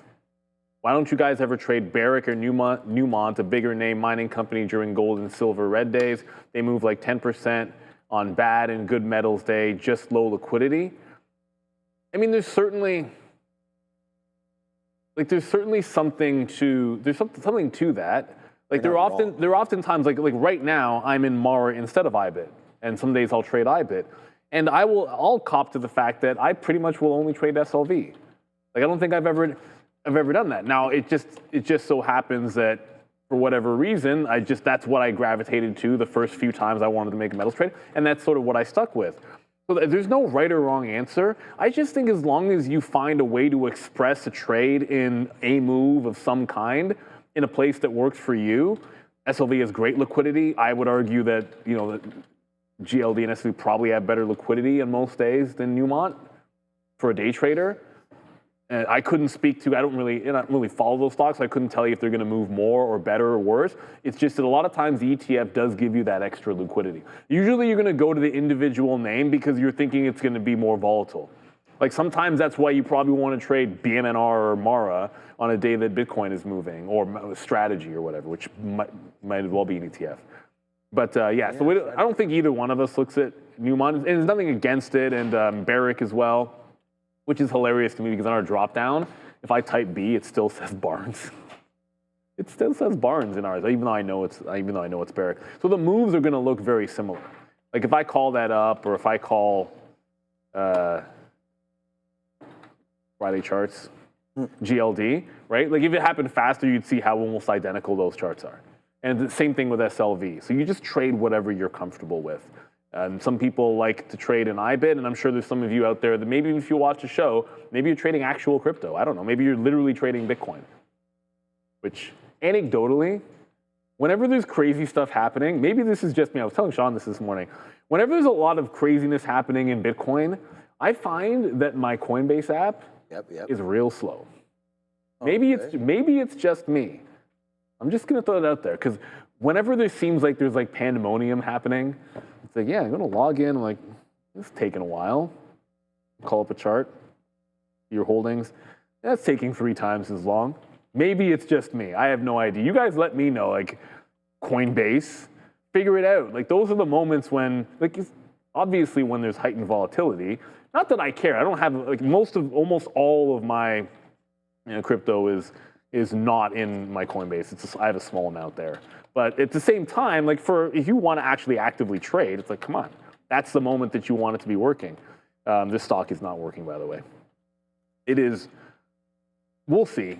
But there's a potential for this break of support on Coinbase. Go back to May when it had the big, I'd say this was the breakout in May. Hey, it's almost, this is almost May 14th. My dad's birthday is May 14th, so the day before. But there's the breakout on the 13th, and you're back to that level. So major, in theory, support level incoming for Coinbase. This is a stock, it's really gotten beaten up. But if we actually hold these 80,000 areas, maybe something happens. If we break down to 74, which I still think we're headed down there, things like this for a short, you break underneath 220, look short into 200. That's the kind of thing I'm looking for next week. Although maybe it's quiet next week because of the holiday and we got to wait a little bit longer than that, which is fair. Yeah, I think that's a good call on gold. I mean, looking at the individual, GLD is obviously pretty good, as that's been a popular trade. Here, the metals company, a good one there if you want to get a little bit of extra sort of oomph to your trade if anything ever winds up happening. This name's been like just shot up like out of a cannon there, and now all the way. That was all right. Yeah, so right into here, this is another one. This kind of, I'm looking at this, I'm thinking, is this BBAI or something? This looks like it right there. Nice move down in and just bouncing off of the 200 period moving average again. So yeah, boom shakalaka right there for TMC, another name that someone may want to look at if you had some extra time. The metals company, a good look there as well. But, no, not going to be a dividend, I don't think, involved with that. The name that's really been getting like slapped as if it stole something. It was Oracle. I think it stole everybody's money, but this is down to 198 right now. So looking at obviously a little bit of a longer time frame here for Oracle, they had a huge move, and I remember buying this thing at $100 and everything, and it's not a flex or anything like that. But look at this move. Like 100, it was even before this. I'm talking about like 100 flat, like down into here even. If we call up a monthly chart, we might have a little bit of a better look here on Oracle. But yeah, like this has just been a monster. Yeah. But it is starting to look a little ugly here as we come back in. So, right, 180 maybe, 140, 160. Like all of this is decent. This is what it looks like on the monthly, but yeah, it's been really sucky that they had that huge report, busted them through the 340 and all the way down to 199, and that's just 2 months after their report. So they've been really getting hit there, and it was a great report, other than the fact that they announced their whatever it was, their $600 billion back order or whatever it was all OpenAI, and then people realized, wait a second, OpenAI doesn't make any money, so that's going to be fun. But yeah, that's Oracle right now, just getting absolutely slaughtered. Speaking of, down there to the downside. So broke. You know what? It only broke through the 200 now. All right. Oh, here we go. What is Dave up to these days? You know what's okay? So this is my bad because I glanced at it and completely misread. I saw what I thought said Oracle. I do see Oracle in there. Oh, it's Circle. It's Circle. I did the same thing. You were talking about Oracle. I'm like, oh, no way. I glanced up and I thought I saw Oracle, so that's my bad. That would have been fluky because I was just talking about Oracle off the That's where my brain was like, no way, David's trade, but it's not. It's Circle. So thank you, David. Not yet trade of the day. Circle short if gets 200 MA and rest of the market is selling off. No recap, show sad face emoji. Well, here's the thing. On the days where there's crazy, like trust me, like we're gonna still have NVIDIA watch parties, and you know the big earnings days where there's a lot to cover. That'll be the case. And as always, let's be real. Like we're ready to sort of talk about and answer questions about anything. Like on a Friday like today, right, where the market's maybe not doing a lot of crazy action, there's not a lot of volume. We'll take all of your questions and we'll do as much as we can. But I think it just came down to what's the best value that half an hour in the morning or that half an hour after. And certainly being able to come on earlier and go over the morning. Like all of the notes and maybe even get more into the process of that and a deeper dive in a few things and being able to get to the economic numbers. That's the plan of action. But Circle, you likey, what was that? It was if it gets to the 200 MA, does it even have 200 days on the daily? Circle, probably not. It hasn't been around 200 days. You can't mean the 50 period. Sorry. I don't think there's a 200 MA on the daily yet. But either way, if you're talking about a short, I'm kind of waiting for it to break. I said this morning. I'm kind of waiting for this to break 64. I just think it's a short when it makes an all-time low. Just take that shot. Round trip on Circle. And the crazy thing about it is, how many people really thought this wouldn't happen? Hedge funds make so much money just shorting these things. Oh, you know what else? Remember Lucid? Yeah. Yeah. So remember that, so there's the reverse split. There's the low after the reverse split. Look what happened when Lucid broke the support after the reverse split. Hedge funds find trash, or not trash, but just like weakness, and they just hammer it. Look at that. Look how clean this break is. It halts, not halts, but it stops on the 13th. I can go to the 15-minute chart and maybe zoom out a little bit so you can, whoops, that's too far. So on the 13th, it stops on that low. This is the next day. This is it breaking that low. False break of the high, trend down. The next day, smoked all the way down. The next day, pulls into this is the first green candles from the prior day, right? So that's resistance point where it continued. Pulls right into that on the rebound, and the next day, dump. Pulls right back into the morning high, dump. So what is it doing today? It's trying to fill in this gap into support. As long as it doesn't break 1280, what should we be looking for on Monday? If it doesn't break up here, or even just like down at this area, short it again. Because why wouldn't it gap fill even more? That's what these things do. If you find a reverse split like this, and then you see that setup, I feel like when the trend breaks, you can almost just get away with shorting it every single day and then just win 8 days out of 10. A couple of days you're gonna lose, but for the most part, it just seems to win over and over again.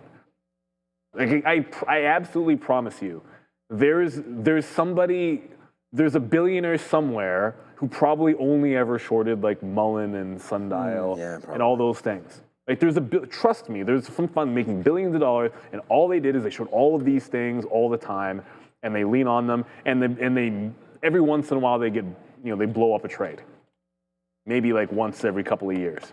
But for the most part, all they have to do is keep shorting when it's bad, and most of the time, bad company doesn't get better. So don't get caught in those types of stocks. That's what we keep talking about on the way down. Like if eventually the party's over on SMR and 2 years from now they're still not, or 5, 3, or whatever it ends up being, and they break any kind of support that's left and all that stuff, you have to eventually get away from it. I mean, some of these companies could be zeros. That's why. Some of them will be zero. Will be zero. Yeah. Some of those companies will turn into exactly what we showed you. They're going to go all the way down, and they're going to have to reverse split, and they'll keep the dream alive. And it's an absolute guarantee when you're talking about them.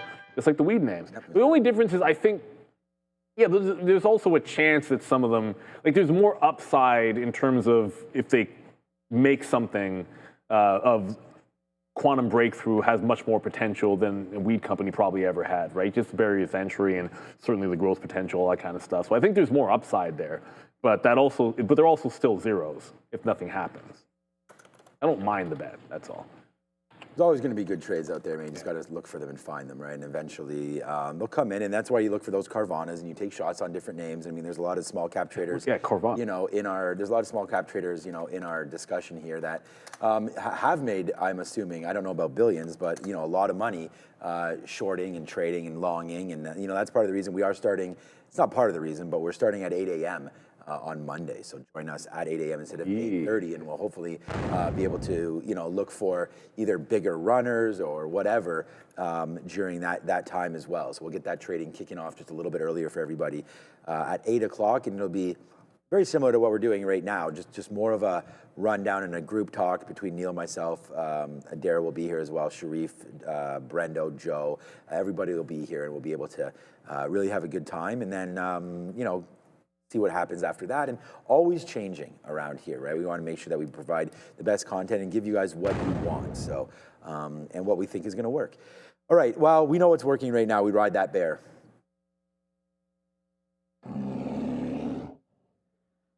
That bear is really friendly. You got to do the other bear. Oh yeah, I have this with one. the ugly sombrero. Yeah, this is it. Oh no, that was the one. Oh, this one? I don't have a sombrero on this one. Oh, I think that's the better one. Yeah, that's the better one. Yeah. You like the sombrero one? I hate that one. What, this one? No. That was like, this is the gangster one. I call it. Yeah. This one. It's so bad. I don't know what my hand's doing. It's so bad. I never use that one. Well, whatever. Anyways, yeah, so that's what that is. But no, I was just going to say, there it goes, man. There's another out for us right back. I mean, I said maybe we can get where we got before, and we just got it at 45. So 47, 45 right there. Good little take on the upside, or on the downside of IBIT. But yeah, we want to look at MSTR. I actually wrote down MSTZ today as a possible trade, and I was looking at it at $14. That's what's on the sticky note right here. Get out of here. And that wasn't great in the morning. I mean, it was perfect right there. That's why we're kind of using it. But then right when the market opened up, we kind of got away from it. This is 8:30. This is 9:30. Sorry, tanked right in.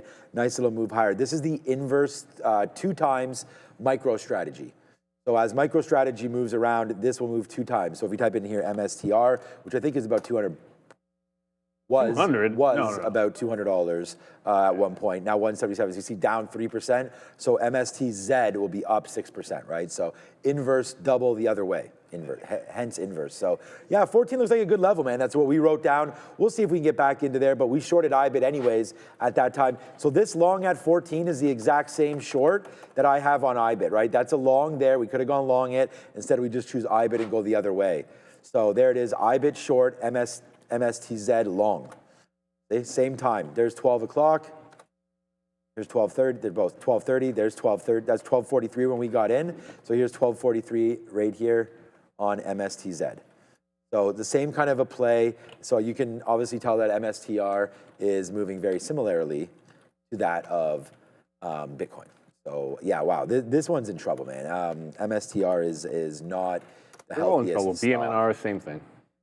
Yeah, they're all the same. Yeah, that's for sure. MSTR, so someone in the chat actually made a good point.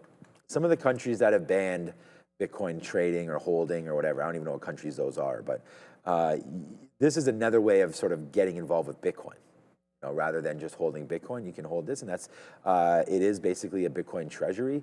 We saw GameStop moving a little bit there. I'm not sure what other companies hold crypto on their balance sheet. I know Tesla did. Mara now does. Oh, well, yeah. That's what I'm saying. Other than like Riot and Mara and all that kind of, you know what name's probably gotten smoked, man. Shout out to Eric Jackson again. Love to have this guy on it. Like this guy hasn't responded to you yet, eh? So, he said he'd get back to you. Okay, well that's a response. We'll take it. Yeah, we'll take it. All right. So Eric, what's up? Yeah. So he had, you know, again, on this move up, like, you know, probably needed a little bit of liquidity as well, but had mentioned that he thought HUD 8 was an infrastructure crypto AI play, like altogether, electrify, power play, all this kind of stuff. Like his report was pretty good there. And since then, just fallen all the way back. So maybe it's time to re-look at what he was talking about there for HUD 8, because I was long this name like at $12 or something, and got out like at 18. I have no clue what was going on this stock. I bought it as a Canadian. It's a Canadian company, as a Canadian holder of Bitcoin and miner back in the day, like way back in the day. I'm talking like maybe 2 or 3 years ago. Yeah, here 2024, this was only, yeah, here $11, you know, middle of 2024, probably even lower. This goes way back, yeah. So a lot of opportunity in these names, but still a pretty difficult trade to understand. We've already been up to 31, then back up to 51 again. So yeah, HUD 8, just one of those plays as we talk about MSTR, and I know Neil was looking at Coinbase earlier, but we have IBIT short right now, and now there it is, another dollar. So it's the same dollar from before, but nice to be holding that one, and that's the only trade I have on right now, so that's not too bad. ARM maybe moving around. Strong name today was Apple. ARM is. Are you in anything? You're in. It's basically the same thing, because actually, if you come to his chart was at the exact same moment. Sean's chart was just up, and I could have shown you was basically it's 12:45. So I know that's the time. It's exactly the same time. You basically held the trend line. So the second I saw it hold the trend line at 12:30, it holds the trend line and makes the lower high. So I shorted Mara, and then it held the. I missed this one. Oh, that's see. Right before we come on at 2 o'clock, it was like a routine. I get up, maybe get a water. Blah, blah, blah, walk around a little before we sit down. So I missed that setup. Sit back down. It holds the trend line again. It's the only trade I put on this afternoon was to get back into it. Basically the same move, but if crypto's moving down, this is also moving down. Someone in the chat said they like Riot over Mara. I was like, whenever I look at them, the reason I put in the chat that kind of tracks with me, because whenever I look at the two and I'm looking for a short, I always prefer Mara short over Riot short. So maybe I secretly think this one's better, but not moving down as much. So like, there's the argument right there. Like, I don't know whether that's a real thing or not. Like, maybe it's better, maybe it's not. But it's actually not falling as much. But Mara and IBIT, they're actually tracking. Like, that moves $1, so Mara should move at least 20 pennies down. That's exactly what's happening. Whereas I don't know that that's happening. Maybe, yeah, close to the same thing, but not quite as much there on Riot. The market does not want to hold out. Tesla might lose VWAP. What else we have going on here? Where's NVIDIA? NVIDIA's back at the 180 level. So much for that Blackwell good news taking us higher. We've given up the entirety of that move. So, in theory, it was whoever was reporting it. Oh, we were talking about that short. We say Bloomberg? We said Bloomberg was reporting. That's why it's probably not real. And we just broke that support on that story about a couple of minutes ago. Literally 2 or 3 minutes ago, you've broken that support. So hold on to your shorts. Unfortunately, it looks like we're not going to get a complete relief rally day. And remember, it matters what happens at the end of the day. Like on an up day, those days where there's still TMQ. Buying going into the queue, going into the close, those are important because you want that late money willing to hold it over the weekend, not selling and taking profits on this bounce. Okay, well. Oh well. My clock wasn't even up. I didn't even realize it was 3:30. Wow, like when you're having fun, man, boy, does time continue to fly. These are huge. These are huge today. This is what I was going to say. There was a Michael Scott joke there, but we're not going there. I guess we pretty much. You mean you literally pretty much just did there, anyways. But I said, like, what the hell is this TMQ here on the Amex? Like, this has done 7 million shares today, and there's a buy here to get executed at the end of the day. They've already paired off 9 million shares. There was an 11 million share buy order on this name, TMQ, Trilogy Metals, right now. So if you're interested in something that could pop here near the end of the day, here's TMQ, and this is what it looks like, man. That's why it's somewhat interesting to me. I've heard of this before. Just like that TMC, the metals company. This is Trilogy Metals, and they had, I believe, hold on a second. I keep calling it that. Trilogy Metals, yeah, okay, good. They're dual Sometimes listed. I get it right. Be careful with that because it's dual. Yeah, okay, so it's listed in Canada? Yeah. All right, so that doesn't matter for me right this second, but nice move to the downside there. So Neil just mentioning to me, watch out because it's dual listed, and what that means is you could also see some imbalances in Toronto, right? Like, you don't want to go long it if there's a sell imbalance in Toronto because then all of a sudden it'll be like, wait a second, someone will And they do you dirty like that. They'll game it against you there. And I don't say names, but I can tell you with absolute confidence, it's happened on this floor. You'll get traders who are like, oh, there's a massive imbalance on this stock. This is what I'm going to do. And then, it's a buy imbalance. What always happened with the Canadian banks was like a buy imbalance on New York or something on like TD or whatever it is. And it's like you get ready for that trade, and then the TSX imbalances come out the exact other way. it's pretty much the same size. It's like if it's 2 million to buy, whatever the notional is to sell, flips on the other side of it in Toronto. So I'd be careful with anything that's dual listed. But there's other names out there. AMCR has a big one. So Amcor is 5 million early look to the sell side. Helica is 6 million early look. They're not really moving that much though. AMCR is not moving. Wait a minute. They're not getting bought, are they? Let me just double check something. AMCR, no, they're not. Helica is 6 million shares to the sell side. Are they moving? That's a helic of a size. It's not moving either. So they're not budging. It's almost like if they could just break some support or something before 350 and they come out this big sell imbalance, there might be a trade here. So I think, obviously it being a Friday, MSCI rebalancing is not till Monday. So that might be what it is. It's getting ahead of that. It easily could be that these are supposed to have this action, or some of the action on Monday for MSCI, and then you're getting an early look because it's a lot of stocks over 1 million here, a lot of names over 1 million, I should say, because some of these are ETFs. But we're not going to get the big boys until 15 minutes from now, 3:50. We'll see if any of the big NASDAQ names have a little something. Oh, OpenDoor might break that trend line. I'm still kind of looking for this OpenDoor trend break here. It needs to get underneath 680. Although, this is the other thing. This is how bias can get the best of you. Like I draw this trend line, what am I waiting for? Trend line to break, go short. What could you do right here? Trend line holds, breakout long. That's the other side of the coin. If your trend line's good, it's good both ways.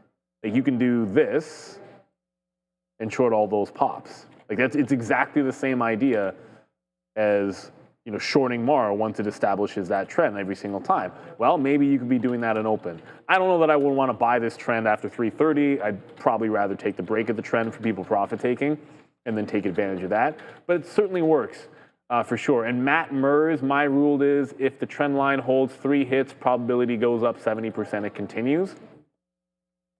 The reason I like the 3 hits is because when I'm looking for a trend line break, I usually want the ones after they've hit 3 times, and then it's a good long, and then you wait for after the 3rd time, and then it breaks some point after the 3rd.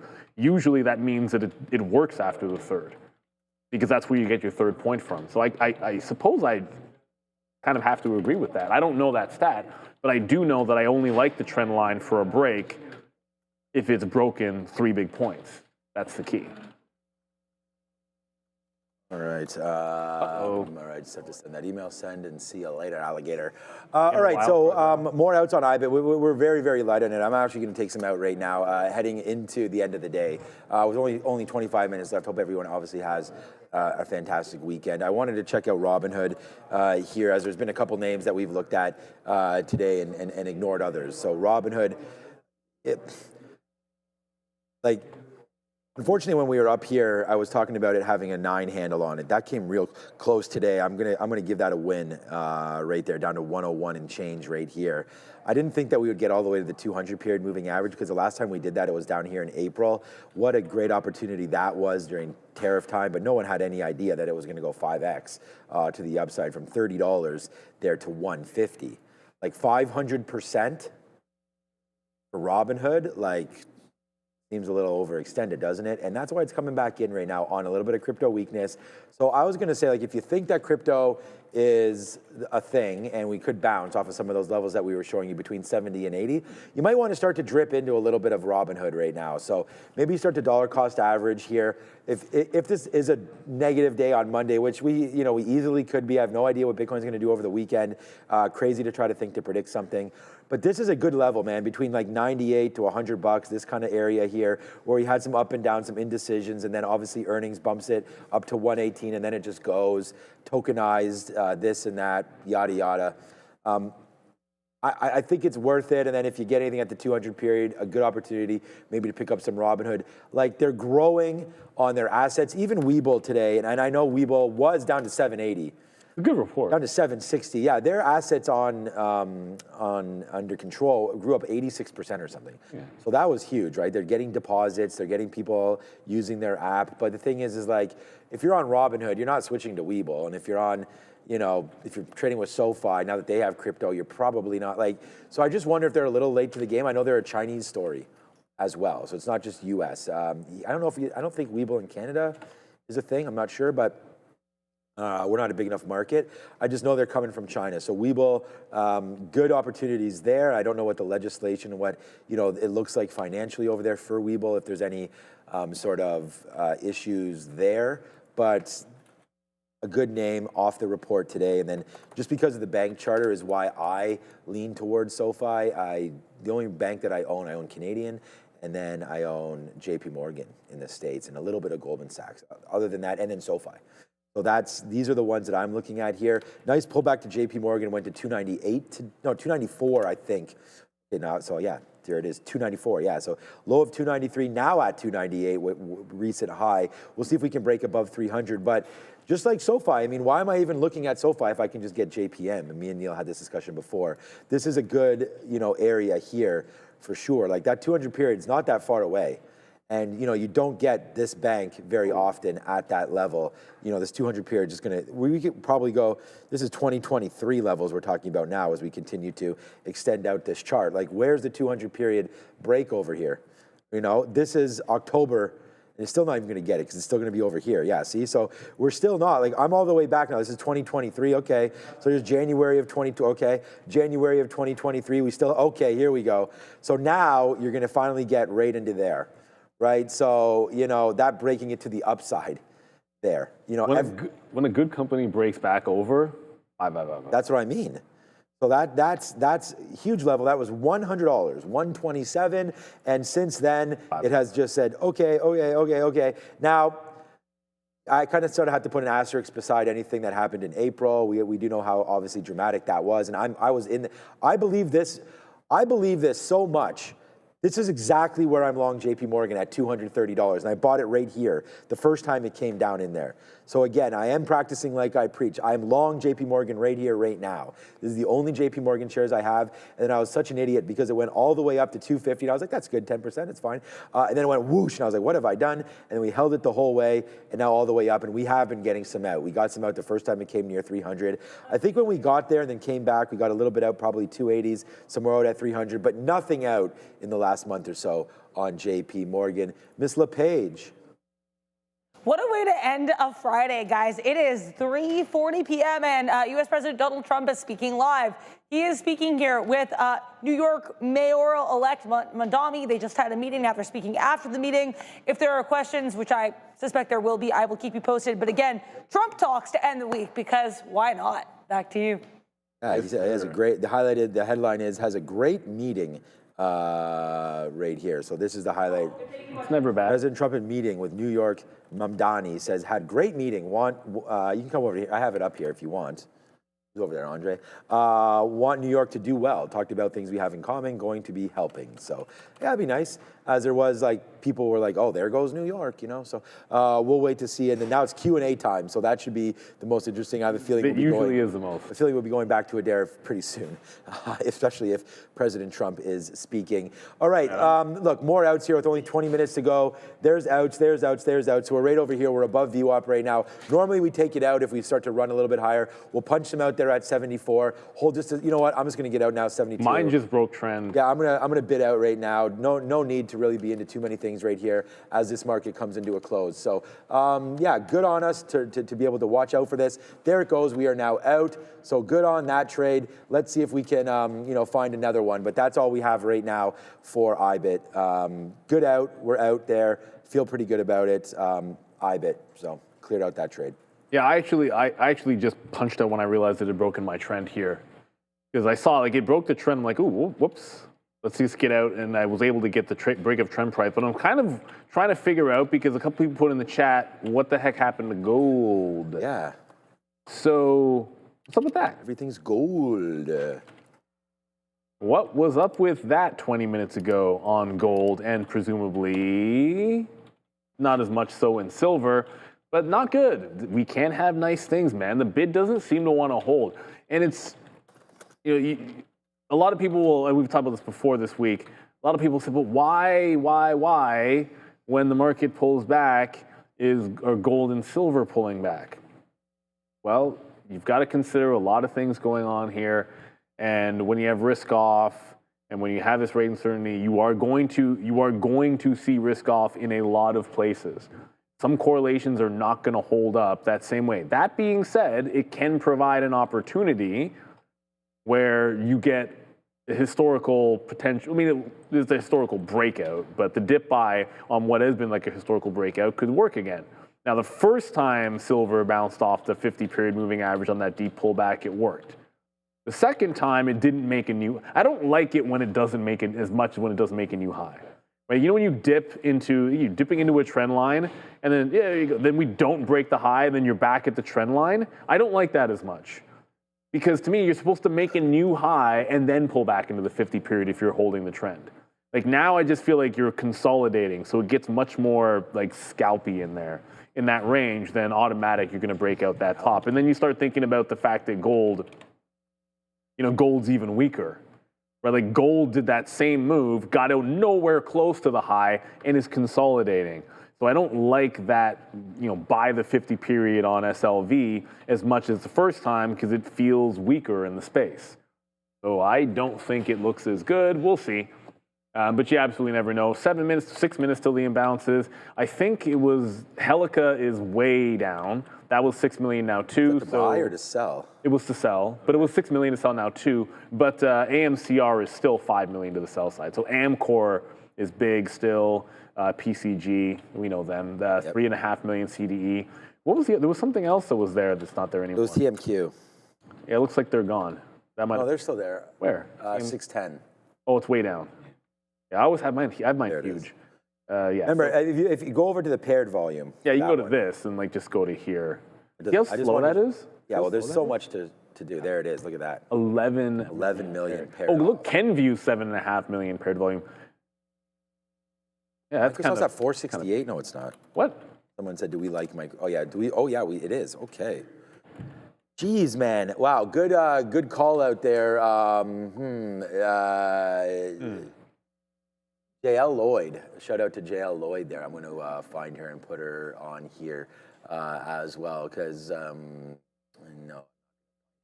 We need to do something with that sheet. It's very hard to find the chats on there.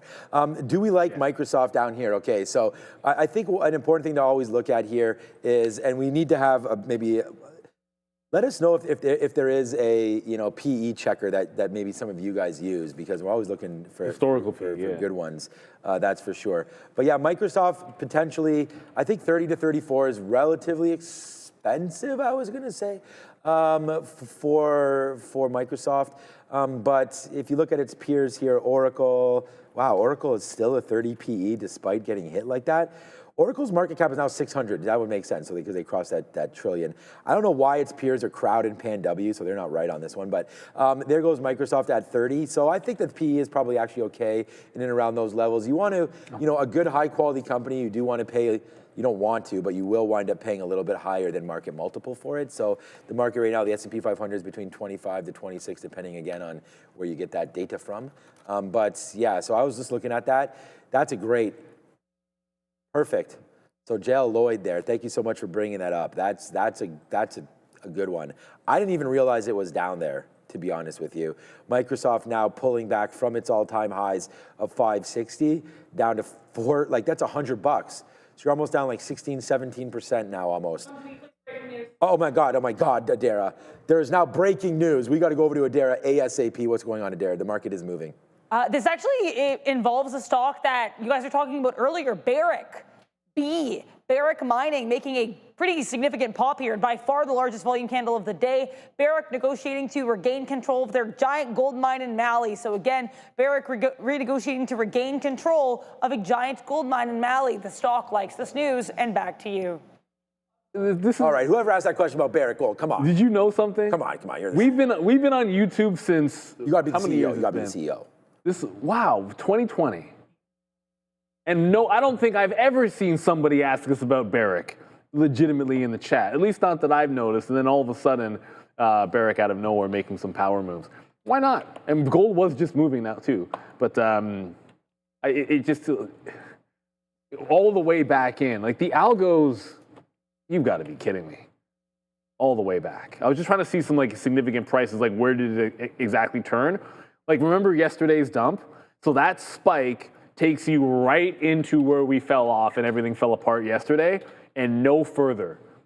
This is what happens. They don't make a market and then so it used to be that most of the market making was done by actual market traders out there, human traders, and now it's mostly algorithms. And so the first thing that happens when there's news is they just pull, which wasn't exactly the case before. Like there was much more liquidity for things on the way up. Now they'll just pull all of their offers, and then when it gets to like a reasonable point, like, okay, we'll start making an offer again when we know it's a good spot. And everyone up here that's chasing, because you're not going to get good prices because no liquidity. So when you're chasing, you're going to get screwed because you get worse prices. And we know this because when you traded news 10 years ago, you actually could get good fills early on in the move. And that's why you see so much more mean reversion on news. You play the other way a lot of times now because it's the better way for a day trader to try to play it. If you think the news is BS or not that big of a deal, like sometimes like the Apple, sometimes it'll be like an Apple delay or something like that. Or like some Amazon Prime Day stuff where they're like, oh, Prime Day's not going to be good. And you're like, oh, I don't believe that. And then you see the spike down, second 3-minute candle, boom, you play the reversion. Because on the way down, it's so hard to get a good price. That's the algos for you. Almost no chance up here. Like anyone punching long, you're probably just getting moked trying to catch this. It goes all the way to 30 cents, all the way back in. It doesn't even give you a shot on the second candle. That's nasty. Imbalances in less than 1 minute. Oh my gosh. I'm going to sort this eventually back by size. PCG's there. Looks like, yeah, Helica, AMCR is also not there anymore. TMQ is now 4 million to sell again. So and it's kind of going back and forth, you guys can see. So if it's 4 million, then it's popping down. It'll probably show back up here at 4 million. So 20 seconds to go, then we'll get those imbalances. We'll see if there's anything big. There's no guarantees. Just because it's MSCI on Monday doesn't mean these will all be gigantic. But if they are, maybe we find something. That Obi, you're just playing. You knew that, Obi. Okay. Obi knows. Here is me now. Okay, so here we go, 3, 2, and 1. Let's see what winds up happening right here. I mean, we could probably go over to NVIDIA. It's open. What the hell? OpenDoor is a big sell there, Joseph. Joseph says to me, what is Katina Man getting excited over there for? But there's OpenDoor. Wow, okay. Crack. Down to the downside right there. I don't know if we expected that, but there goes OpenDoor. I should have just punched short when I saw that, but there it is. Huge move down on OpenDoor right there. 10 million shares out of nowhere right now is OpenDoor. So, yeah, checking the note. I don't see it. It's going lower right now, OpenDoor. Intel also with a sell, 3 million shares. That's going to the downside right now a little bit for Intel as AMD slows things down a little bit. That's going to the downside right now. Advanced Micro Devices, we can have a quick look at that at some point as well. Ethereum, ETHA with a sell side. So Ethereum's in trouble. We already know about that, but it looks like it's OpenDoor right here, sending this market to the downside, 665 and change right now for OpenDoor. So yeah, right down into view up. This could be a decent buy, but hey, we could have smacked that thing. Like, uh-oh. Russia-Ukraine peace is getting close. I heard this morning that the United States was threatening to withhold arms to Ukraine. So because there was some sort of a bilateral or whatever agreement between Russia and Ukraine that they'd sort of discussed with the United States that Ukraine said ne pas to, and it involved in giving up some of their land, which I don't think they want to do. So that's a good headline anyways, obviously, with Russia and Ukraine, and we hope the best for everybody over there. But let's go over to Adara, and then we'll get back to Neil. What's up, Adara? Sharp drop, to put it mildly, in Con Edison. ED is the ticker for this one. This is its largest volume candle in like several days. Trump apparently mentioned this. I didn't hear him mention it during the comments, but I have a lot of other things going on in my ear. I know he has mentioned Con Edison in recent remarks. Either way, if I get more specifics here, I'll let you know. But I mean, he's talked a lot about energy. Could be related. If I get more details here, I'll let you know. This is regards to utilities here. ED, back to you. Thank you, as always, Adara. And just to know, remember at 355, you'll see pairing events, but OpenDoor is OpenDoor is already paired off. Yeah, and I mean, look at the retracement back. Go to the chart. Yeah, I was going to say, look at the retracement back there for OpenDoor. So it came with a 10 million sell. That is now gone. And look at that. As soon as, the flip. Man, Neil, it flipped to a buy. Like, we literally just saw that, and we sat here and didn't do shoot about it. There it goes, man. Now it's a big buy there for OpenDoor. So I don't know if Eric Jackson and company is getting involved here or not, but that's a nice move to the upside right there for OpenDoor. And I just saw here Amazon buy, that just came through, and I saw AMD. Nvidia, yeah, AMD, I think there's Apple there as well coming through. So yeah, so far so good here on these imbalances. Intel remains a sell. Intel not bad at $35 to get out of the way of that one, but those are the market on close imbalances, of course, and Neil's going to go handle some business. Yes, sir, everybody. And hey, maybe you're trading some OpenDoor out there, but you don't have enough capital, so it's not worth your while. Or you're risking your own money, so you got that fear of losing, and it keeps you on the sidelines. But that's changing because Trade the Pool is transforming how traders access those markets. So they got the limited risk trading model, and what that means, you get funded capital, and Trade the Pool takes the downside. That allows you to focus on what truly matters. Get that discipline, consistency, and growth. And then you hit the profit target, and you keep 70% of those profits. No fear or barriers, just a real opportunity. And this revolution is called limited risk trading. It is powered by Trade the Pool. Visit tradethepool.com or scan the QR code now to get 10% off your first evaluation. Shout out to them. And I actually, go ahead if there's a stock you want to talk about. I was just going to do, I like what they do on the midday show where they kind of review some of the trades that they had. And we, here this afternoon, I only had IBIT. And I think that Neil and I Mars the only trade I had. I was going to say, like, Neil and I both kind of panicked there and got out of our trade when we saw fit there. And that looks like a good move as we broke through VWAP. So we shorted IBIT right here. So, of course, that's Bitcoin. We shorted that there and got out. And then this morning, like, we're at a couple good spots here today. This was the short on AMD that we had this morning. Purple indicating that short, and that really came in. So we shorted like 205 to 206, and bang, right there. That goes to the downside. So I'm going to say that was a good idea. Bang, yeah, I said it, Joe. But Joe, I'm trying to do something. That was a good idea, right there. So yeah, so we did hit that with AMD this morning. So I only have 2 trades all day, man, and it's been a really good day. So can't argue with that. And trying to stay specific. I think the missed trade for me, and we missed it by dimes. And we do like Danny Dimes here. Shout out to the Indianapolis Colts, of course, with Daniel Jones. New nickname, Indiana Jones. You like that one? But here we go. Google upside off of that 295. Nice move up to 303, 304. So yeah, Google making the best of a bad day today early. But the day's coming back in right now. We're only up 0.7 now on the NASDAQ as things are starting to give it up here on the near the end of the day. Yeah, we're continuing to flush a little bit to the downside there. Tesla, remember Tesla? Like, oh, Tesla. No. Well, I mean, everyone. Oh, Tesla. Oh, yeah. Is Elon something? Flunk. Yeah. Nvidia. Flunk the 180 level. I mean, we could go on. You already saw. I mean, you've seen what's happening to crypto a little bit here. I would imagine. Let's say AMD. Actually, AMD's holding up pretty well, for lack of a better. Oracle today, just to give you an idea what it's looking like. But you know what, everybody?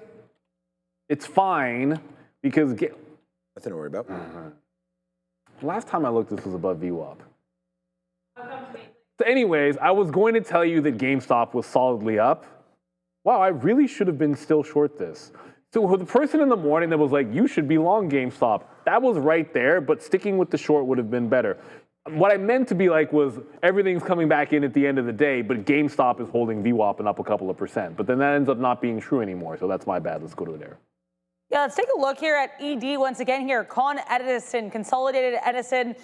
Here are the specific comments that Trump made. He said that when he spoke to Mamdani, who's of course the mayor-elect of New York, one of the things he talked about was Con Edison and how they, quote, have to work on prices. Now, if you have seen Law & Order or if you live in New York, you're definitely familiar with Con Ed. It's considered definitely within the realm here with these utilities names in New York. Big drop here for ED. And again, this is got to be its largest volume candle in multiple days. This is the 15-minute chart, guys. Back to you. Yeah, Law & Order NYC. I still haven't seen that Law & Order Toronto. Is that it? That's good? Okay. All right. Does it compare to the rest of them? I guess it must. Okay. They were filming something here. Okay. Maybe that's what they were filming in the alley back here. Were they? I mean, they filmed so much stuff. Oh, over there in the UFT. I don't think that's Law and Order. They film. Oh, they do. Okay. I think they do film close to there, so it could have been. Oh, UTM. No. She's talking about former Ryerson, I think. Oh, okay, never mind. Yeah, right here. We're close to University of Toronto, but maybe they do. I know it's around. There's a bunch of shows that get filmed here. Amazon was doing one. The Boys. Yeah, The Boys. That's what it was. Yeah. That show was so good. You've seen The Boys, right? But I've only seen the first season. That's the one where they're young, right? Is that where they're the young superheroes? No, the young ones are it's Gen Z. It's a spin-off. Oh, it's a spin-off. Okay, then no, I don't think maybe I haven't. I don't know. That's funny too, but The Boys that's a What are great some good show, weekend watches? What's everybody doing? I still have Pluribus. Yeah, but I still have Pluribus. I only have one more episode of that. As well, Boston Blue. Yeah, does that Welcome to Derry, if you like horror or a thriller. That's like It. We don't have that much. Stephen time. King. Oh yeah. That's out now. It's like a prequel to It. Is Welcome to Derry. Oh. That's on Crave. Oh, it's on Crave. Okay. My wife can't stand scary stuff, so when I'm watching something on my phone while I'm getting ready for bed, I usually watch like thrillers and stuff. They had a legit scene. Homelander is Ian Rispetto. Homelander, whatever that actor's name is, I forget. He's one of the best villains. What's it? Anthony Starr. Is there anything you don't? I have a feeling that guy's going to be a star. That guy could really. I would tend to agree with that. I have no idea who it is. I would tend to agree. Okay, so yeah.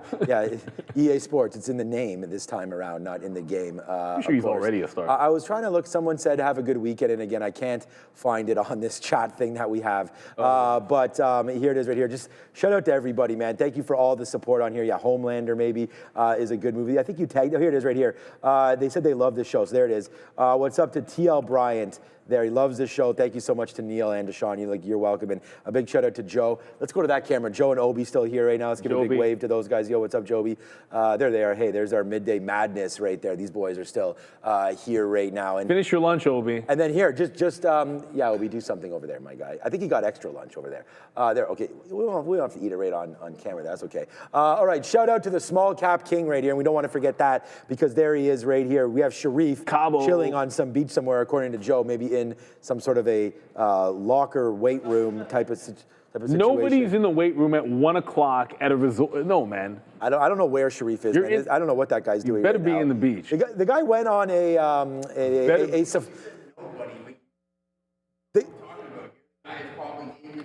the morning, I know. maybe. No one can hear what you guys are saying. So, all right, here we go. 10 seconds. 10 seconds to go. Before this market, I just got to make sure I cancel all my. I didn't hit anything. 6, 5, 4, 3. This closing is brought to you by Global X. Thank you so much to them. And 1 and 0. All right. So, yeah, it'd be nice to go on vacation, especially these days. It was raining here this afternoon about like midday, but oh boy. It turned around, man. It was gorgeous outside around 2 o'clock when we started the show. Hopefully it is the same thing. Happy anniversary to you and yours, of course. Appreciate it. Enjoy your weekend, and as I'm sure you will, we're full of hockey this weekend. We're eating Italian food. Oh, good. Italian food. Nice, nice. I know the restaurant you like closed in Brampton. Yeah, so you got going checking out a new joint there. That's no, we're going outside. We're going outside of Brampton. We're going outside of the city. Okay, nice. Honestly, every now and then my wife and some of her coworkers watch, so I'm not going to say where. So yeah, that's okay. Okay, yeah, that's all good. No. Enjoy it. That's for sure.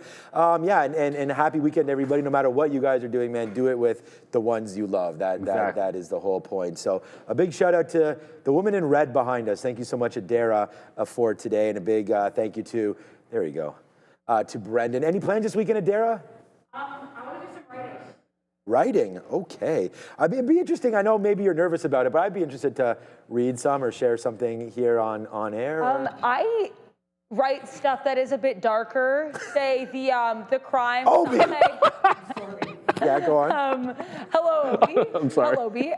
No, truthfully, I don't know if anything that I write is necessarily like good for this platform, but 100%, if I can find something, I have no problem with that. That'd be awesome. For the record, I'm putting my hand up for something because I love thrillers, dystopian, dark stuff. And if you remember, months and months ago, Adara, I was like, I would love to read some of this. I will do that. I can make that happen. I do appreciate that. Yeah, I mean, come on, man. And my daughter's into writing, so she thinks you're cool. That's amazing. Throw that out there. Good. Okay, yeah, Adara. Well, everyone thinks Adara's cool. Everybody does. There we go. Look at that. Look at these panels here. We've got such a great team. We're on fire They're over just so here. creative. They can't get us anything. I just want a let's go thing, but I can't get that. But we got hit it over. Oh, he's gone. The stream deck is gone. I want to hear the Stone Cold Steve Austin. Do we have Joe's that? gone right quick. All right, Joe. As soon as 4 o'clock hits, Joe's like, "That's it. He gone. That's it. I'm out of here." No, but gone. normally he stays a little bit longer than that. So, all right, no recap show. So we want to thank everybody for joining us again, and we are back at 8 o'clock. 8 brand a.m. new time on Monday. 8 a.m. I may or may not be here at that time, but I think you can mosey on in around then. And I think I was saying to you, or maybe it was to Ramin or somebody that, earlier, leaving earlier, it's better for traffic. And I know you take the train, so the schedule is probably it's all the same. all the same for you anyways. So, okay, look, I hope you guys had a great week. I mean, talk about a stressful one. You're probably not going to find a more stressful week, honestly, in your trading career than this week. I mean, we had that Fed go back and forth there with the expectation on those numbers. Then we had NVIDIA earnings. Which, like, everybody was popping bottles there at 9:30, and then all of a sudden you were smashing those bottles on your head at about 10:30. And, we had some up and downs, and we had Google with all-time highs. Then Google dropped $30, and then they just made all-time highs again today. And SMR is down 55% in 2 weeks. And there's just so much Bitcoin stuff. rugged. I mean, what else do you want? Yeah, but it was a great week, and I think that if you can stomach that, and hopefully you've gotten some new strategies, and you can learn more and more from us every single day. So once again, thank you so much for everything. Obi, Joe, Brendo, Ramin, Fabian, Andre, everybody that's involved, Neil Adara, everybody, and shout out to Sharif as well. So keep the good times rolling. All right, Neil, I talk too much. No, you don't. Everyone enjoy your weekend. So the biggest reminder, everybody, of course, is at 8 o'clock on Monday morning. It's new. We're doing it for the viewers. A lot of people have wanted it, so we're coming in early, and we're making sure at 8 o'clock we get more of a look at what's going to happen throughout the rest of the day. It's also a holiday shortened week, and Monday is a regular day for all the people in the chat that thought it was Monday, a holiday. Tuesday, Wednesday. Regular day for Monday, but enjoy your weekend. Is Wednesday's half day? No. Friday's a half day. Friday's a half So day. yeah, Thursday's closed and then Friday's a half day. We're Trader TV Live. Ciao. See you on Monday.